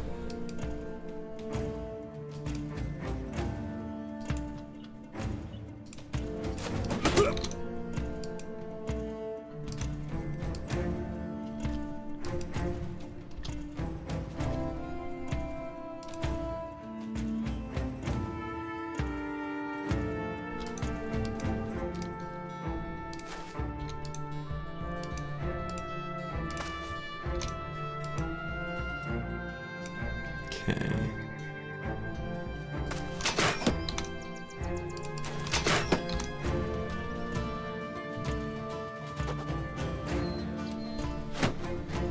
You see expensive spears on these briggies? Things we can turn into money. That's what we want.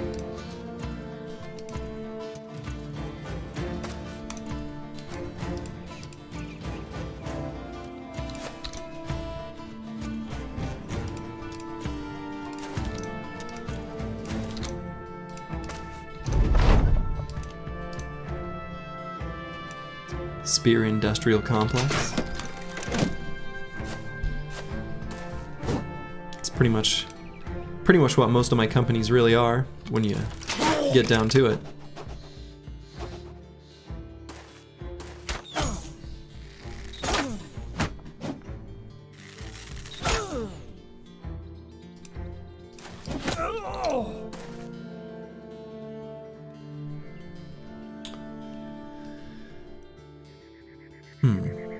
I want to shoot at this guy. Guess I can move up here to do it. Cool. Crippling Strikes doing some stuff there.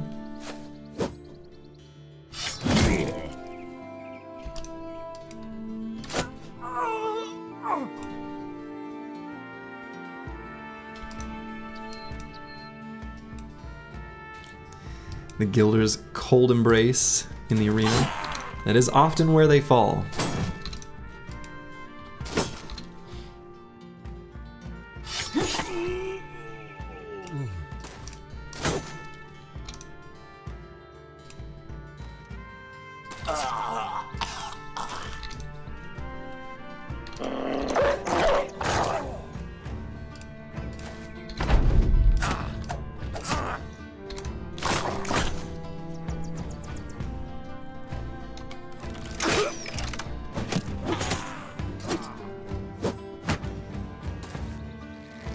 That was a pretty sad puncture on Lucid Tavi. Doing 6 damage. Nimble pretty good.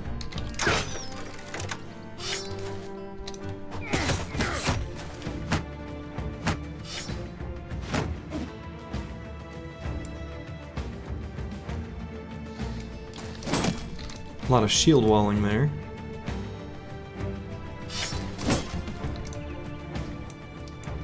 You wonder how trash shields would be if weapons with shield damage always did their designated shield damage on shields upon shield missing. It'd be a lot better, yeah.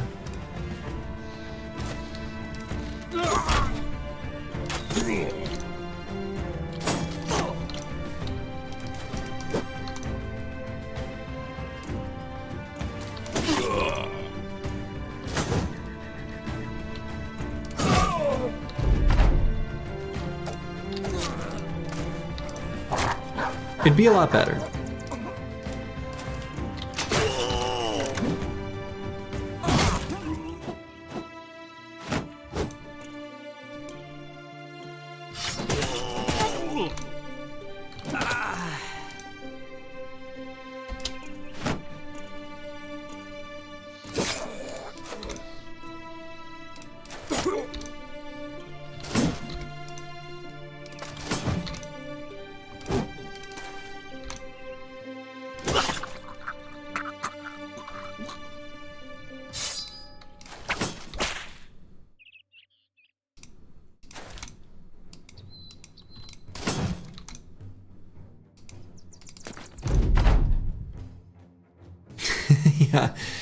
Yeah. Mansplitter one-shots a dude upon hitting and then is barely blocked by shield and tickles it for 1 damage. Yeah, and it's kind of like... It is very funny to put them side by side.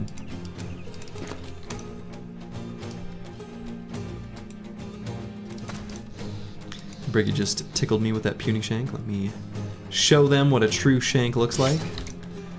That's what you gotta do. Show the Briggies who's boss.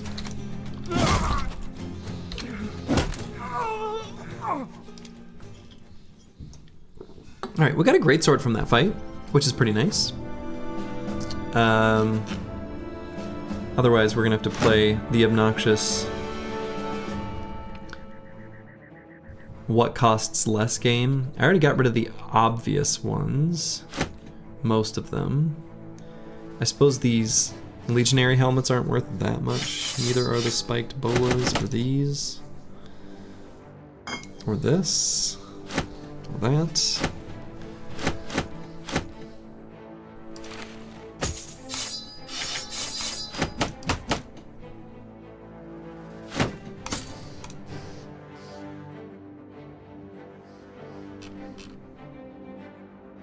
Gives you the same suspension of disbelief, stretched sensation. Like you just watched some silly Home Alone movie.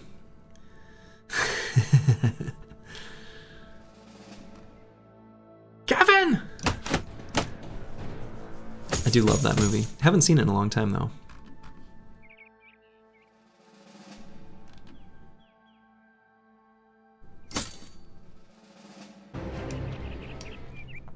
Alright, we got a necro camp over here. I could go fight that. I'm worried that if I do, I won't make it to Stromark by nightfall. And I do want to get there by nightfall.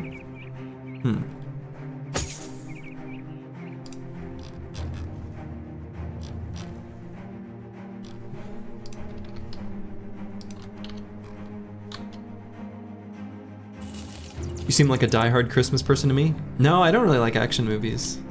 Just generally.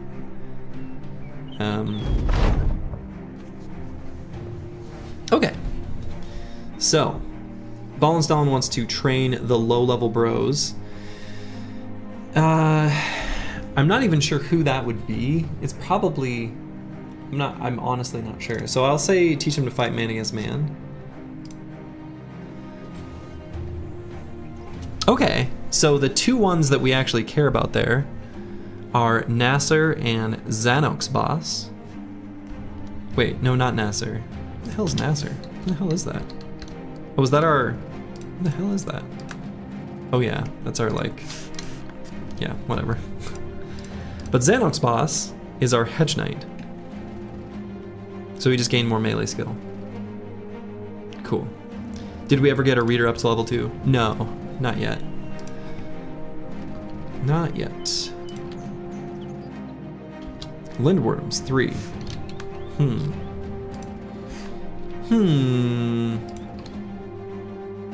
Let's hit up the town and assess the situation.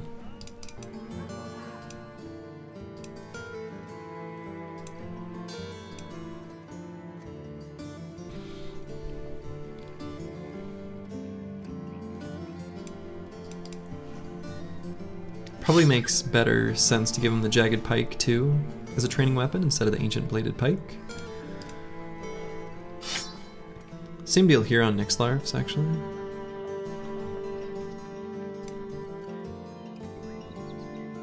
Dark Paladin's healed up. Okay. So we'll continue selling stuff. Do I have any use for this Catal? Probably not.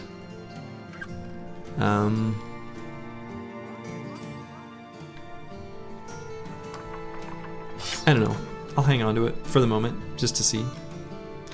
Maybe I will. It's, I think, unlikely.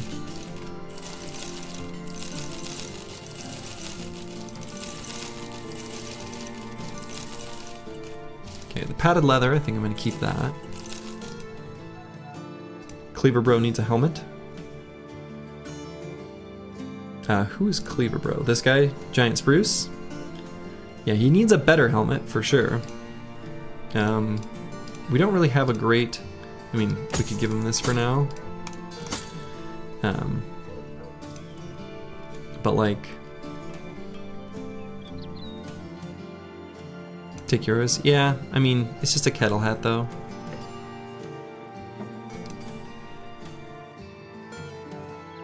We need some better helmets. That much is just true. Okay. So is there any fishing we can do here? Gurno, the Night Slayer.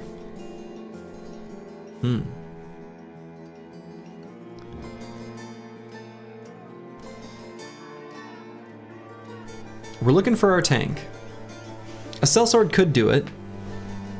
He's got a cool name, that's for sure.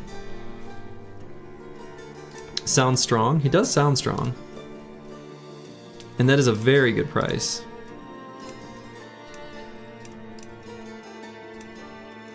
Yeah, sellswords are so good.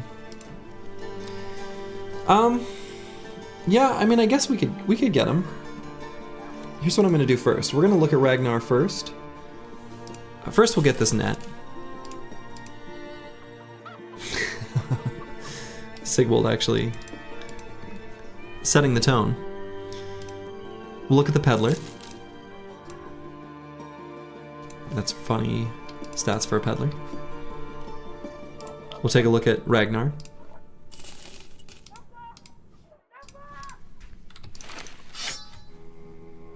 Cocky not doing him any favors. Alright. Very cheap, let's take a look.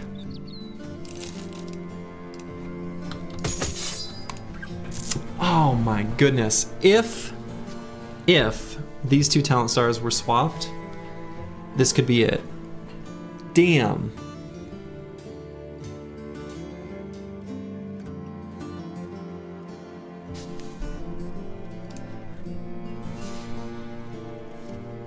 Disappointing. Yeah, probably just minus 2k, right?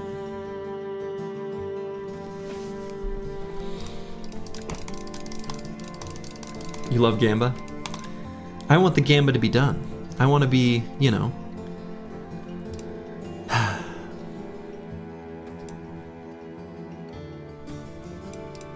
We've got just one more bro we need to find, and that's that nimble tank.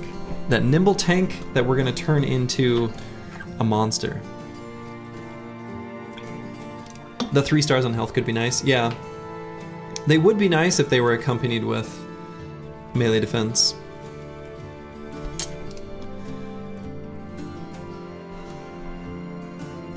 Who do you have as riposte lined up?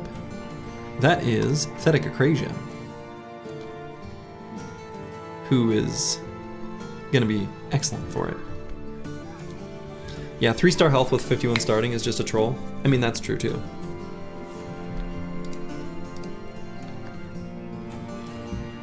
Well, we didn't get what we wanted there. I mean, I could maybe... Let's press this button.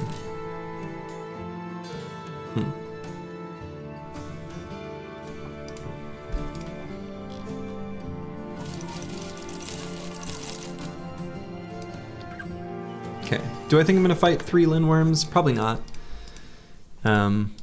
Not at the moment.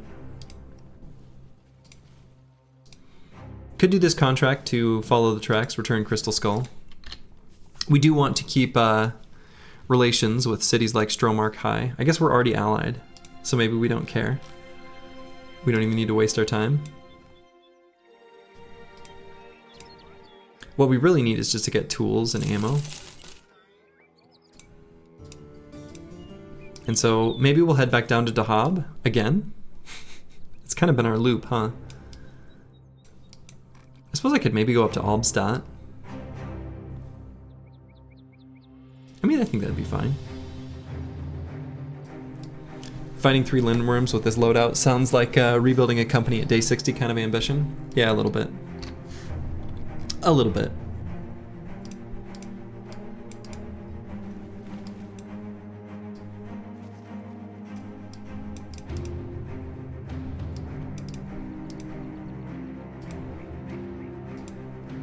Could get an assassin or gladiator.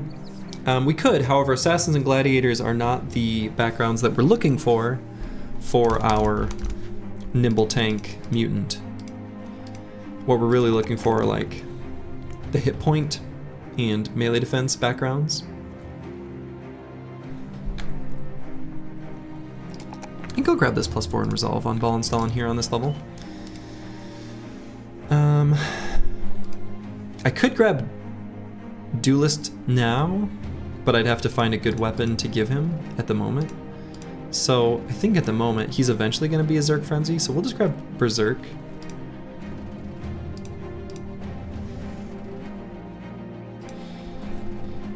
Yeah, the north does beckon a bit here. So I think we'll head to Albstadt first, and then we'll head north from there.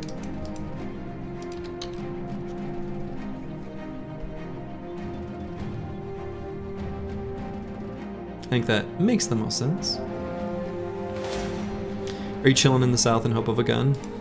I mean, I want a gun, but it's fine. Like, We can go without.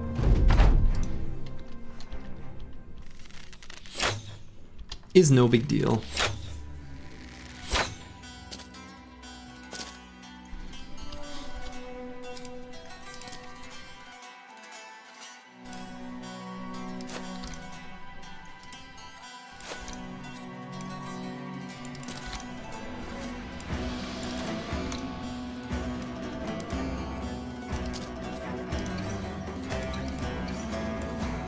Yeah, I did do that circle in the southwest. Through the Arc Ghetto. In the ghetto!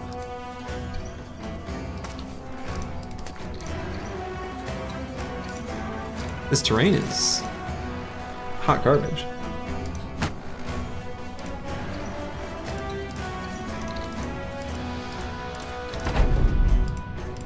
Not enough Pathfinder on the squad yet.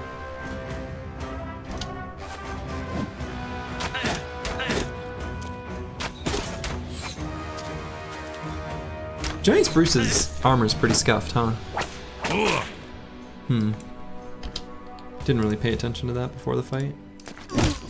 But that does matter to us. You'd love for this banner to get surrounded?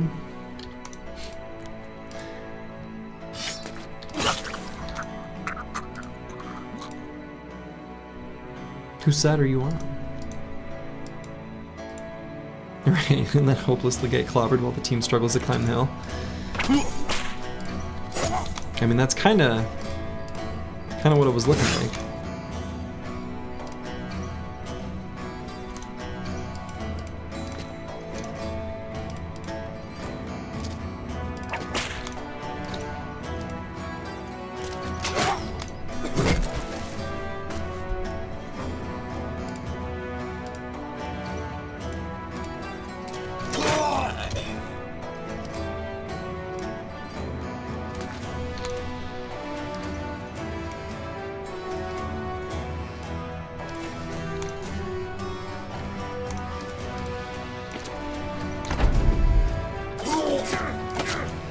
Okay. This is just Bijante speaking, yeah. Bijante, wishing ill of me, can you believe it? Rooting for the Briggies, can you imagine?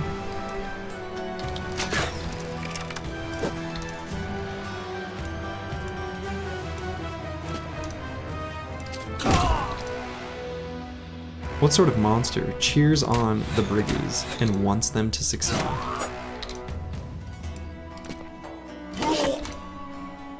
How despicable.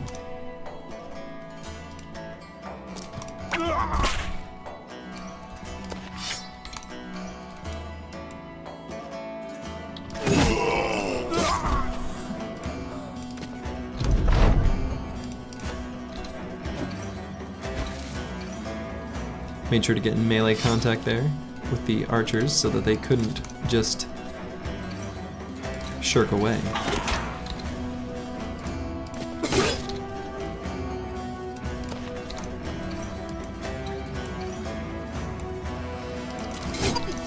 Yeah, Footman with a military pick is still a threat to heavy armored bros, for sure.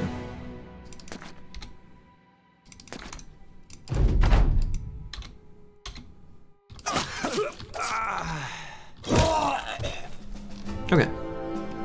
Well, we climbed that little hill to take a little fight. So let's swap this armor out again. Who else is kind of hurt? Wallenstein's a little hurt. His armor's hurt.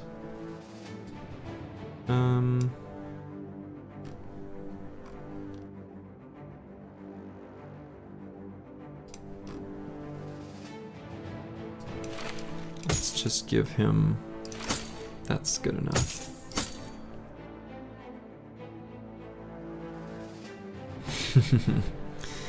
Yeah, the military pick, I mean, despite being kind of a bad weapon to use generally, as far as it being on enemies and threatening your high armor bros, it definitely does the trick. Alright, Psycho Ling managed to get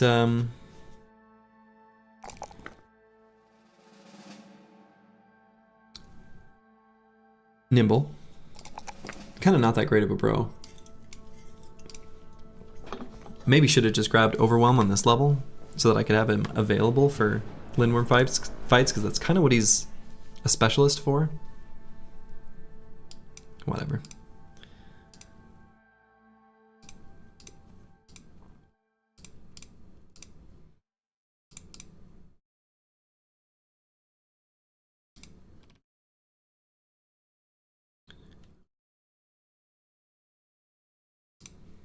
Okay, Theticakrasia. We'll go ahead and grab Nimble here. So then let's move this armor here. Okay, that's much better.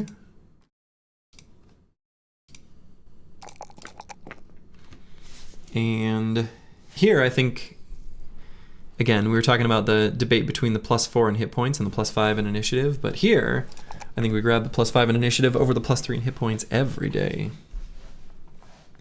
He's the Gribost god. He does have the Grib smile. It's true. It's true. You love to see it. Any Battleforged? Oh yeah, we've got a decent number of Battleforged bros. We've got Willow. Well, actually, we have ones that will eventually have Battleforged. I don't think we've taken the perk on anyone yet. We've kind of got mostly these kind of medium armor transitionary pieces where they're fine, but we're going to get more value out of other perks.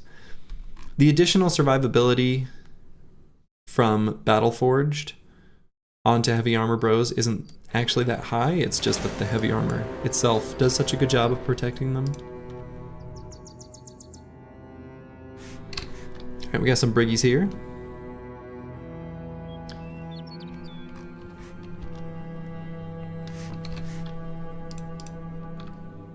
Yeah, we should fight him.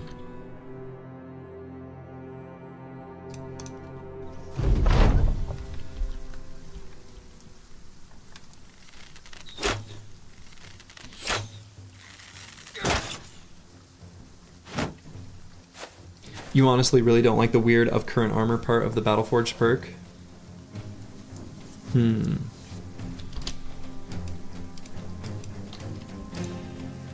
It's a weird overcomplication.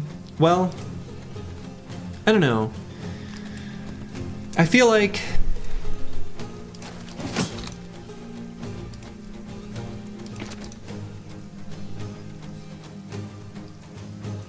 I feel like it's good.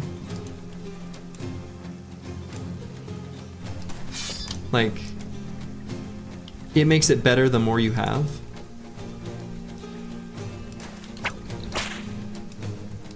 In a kind of interesting way. I don't think it makes it too complicated.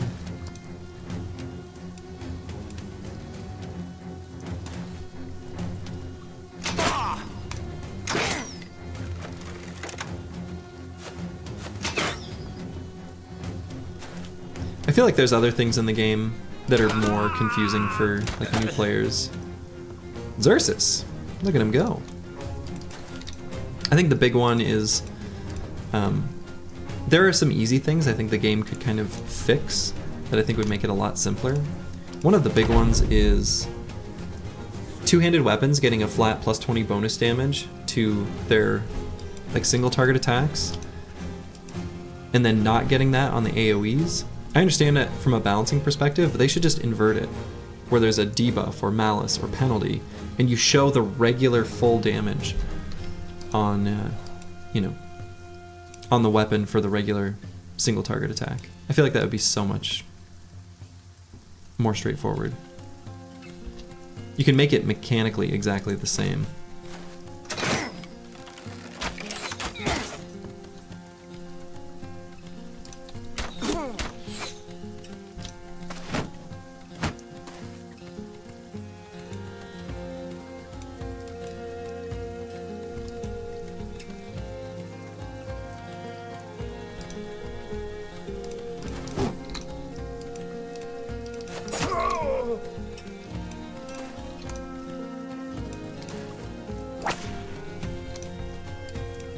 Lying tooltips is a real issue. Yeah.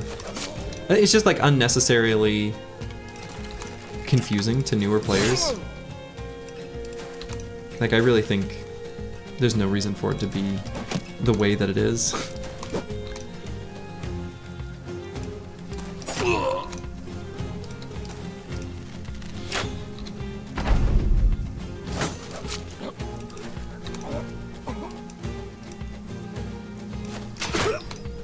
Because I think that's what makes new players fall into the trap of doing the, like, flank hammer, where they dream of doing, like, really good AoE attacks with the shatter ability of the two-handed hammer.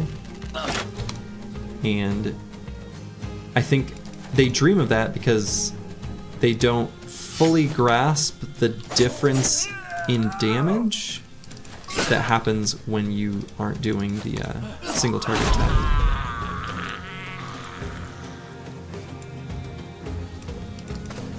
The Battle Forge percentage is actually in the same cam stream as we've seen. What do you mean? How so? Flank Hammer is one of the most Reddit builds. Oh my god. It is. It's true.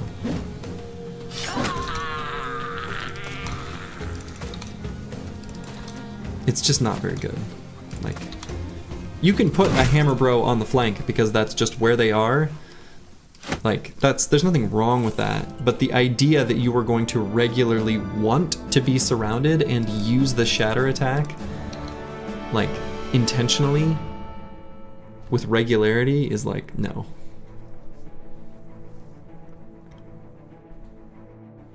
Oh, okay, I see what you're saying, BlowXor. Yeah. It shows you a percentage, and that percentage is, like, constantly changing. That's fair. That's fair.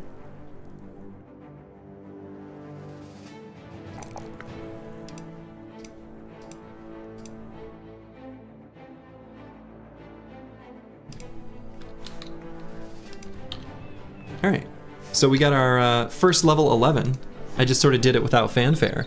But Lucid Tavi, the bro that we gave Visions, the potion for extra experience gain, made quick work of the knowledge that he gained and hit level 11.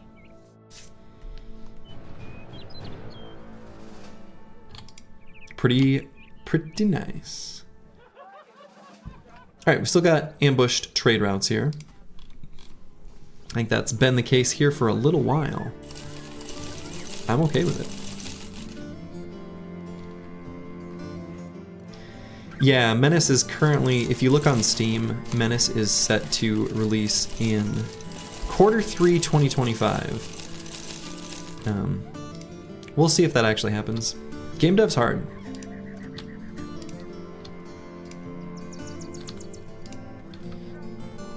Okay, we'll take a look at the contracts super quick just to see what they are.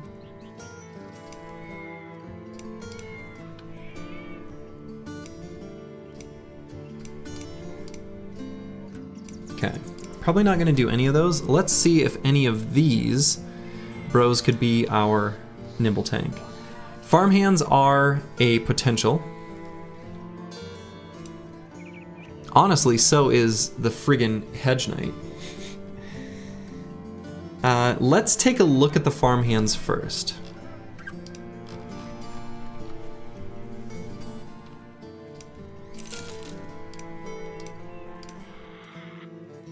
That ain't it.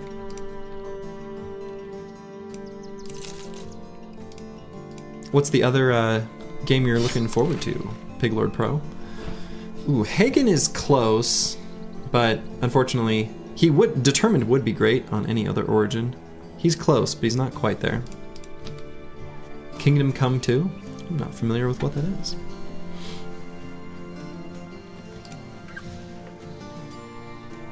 Alright, so we can either look at the Oathtaker or the Hedge Knight, but not both. I could use tryout on both of them and then just pick the one that seems the most suitable based on their traits. I feel like that's the play.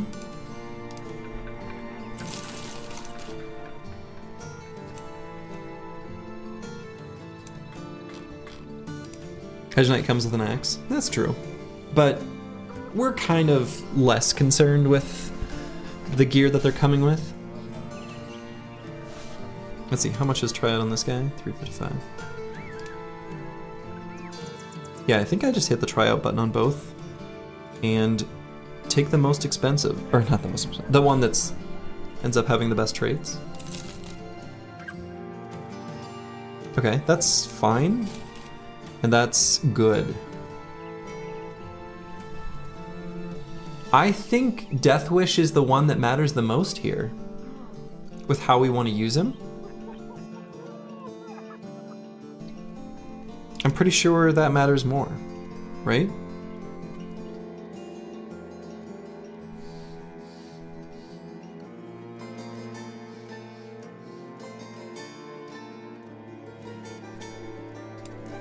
Let's do it. Okay, I think this is gonna work. We're gonna roll with this. Is this the perfect, ideal God tier tank that we're looking for? No, it's not. But I can't fish forever. Because we do need to get them trained up where we can actually use them. He's pretty good. Right, exactly. Is he perfect? No, but he's really good. And again, the way we're going to use him is this is going to be our perma shield wall nimble tank that we're going to make a damage reflection beast. He's got good initiative, right? He'll get good extra value from dodge, which we are going to give him. And yeah, godly resolve with Death Wish. We practically don't even need to increase his resolve that much, which is awesome. And so Death Wish is super good here. So we're pretty happy with this. We're not pleased to see a +2 in hit points here, but we're still gonna take this every single level. And I think we'll take opportunistic +5s in initiative as well. But we'll probably not take it other times.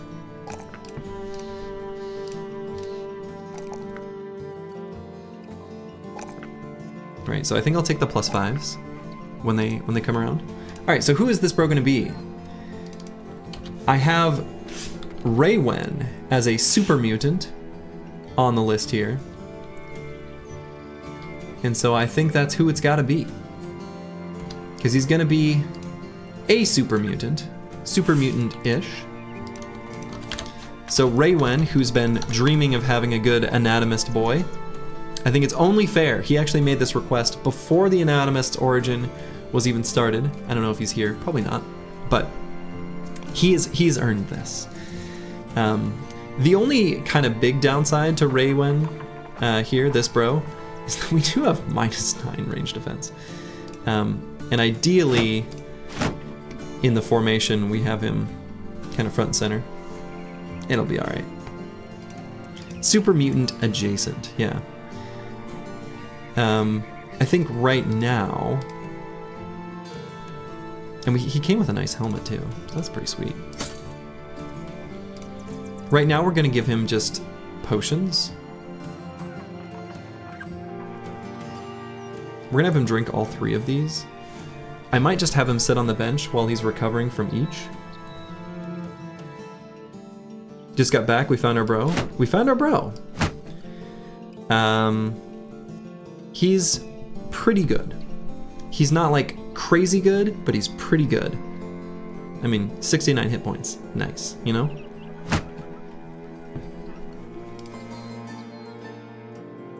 He stole your shield.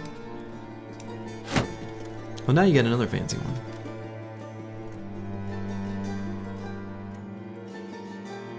And do I want to put this winged mace on anyone?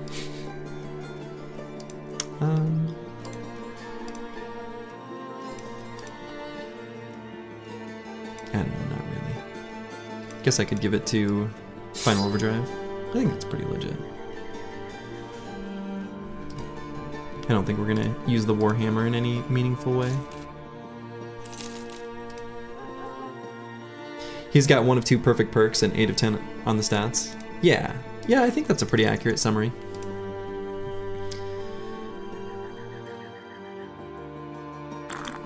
So we'll go ahead and drink a potion. We are going to give him all 3 of these. But we'll do it one at a time because, as previously mentioned, the additional sickness is more than the base sickness. So if you let them recover, you can give them a fresh potion afterwards, and it will actually result in less downtime overall. Perfection only exists in BB Edit. True, true. And we also have an okay transitionary armor as well in this adorned warrior's armor, which we can just hang on to. Yeah, we'll just hang on to it. It'll be better than the light scale armor we've been hanging with. Might just sell that, honestly. Kind of don't need it. I don't know, we'll put it on Xalan's boss. Cool. We finally did it. We found the full lineup. We found the full squad. We've even got another free seat, so we can replace the recruiter when the time comes. We definitely want to get the surgeon online, and we want to get the bounty hunter. So we've got more money that we need to make. We also want to get another card upgrade. But we're done spending money on bros. It's day 60. That's pretty dang sweet. The team's looking really good. So I think the next thing we're gonna do is head north and fight, you know, some chosen and other such enemies. We've got those spear bros online, so that'll be really good. And we can also get the barbarian madman taken down here pretty soon. You actually gonna surgeon or just greed again? No, we're gonna surgeon. We want the surgeon because he helps us recover from the potion sickness faster too. So he pulls a double duty in what he's helping us with. But this is actually a good place to call it for me because I'm going to be playing Dungeons and Dragons with some buddies here in just like 18 minutes. And this time, I'm not going to be slightly late. Also going to check on the wife and stuff first. So I'm going to raid someone. I'm going to raid a little streamer that I actually used to really enjoy watching long ago, who used to play Super Mario Maker, and I really enjoyed it. He was a good source of entertainment for us, for me and my wife, while we'd have dinner. So, I think this is a good place for us to start. Company's in a good spot. So to all of you, wherever you are in the world, make it a good one. Ta-ta.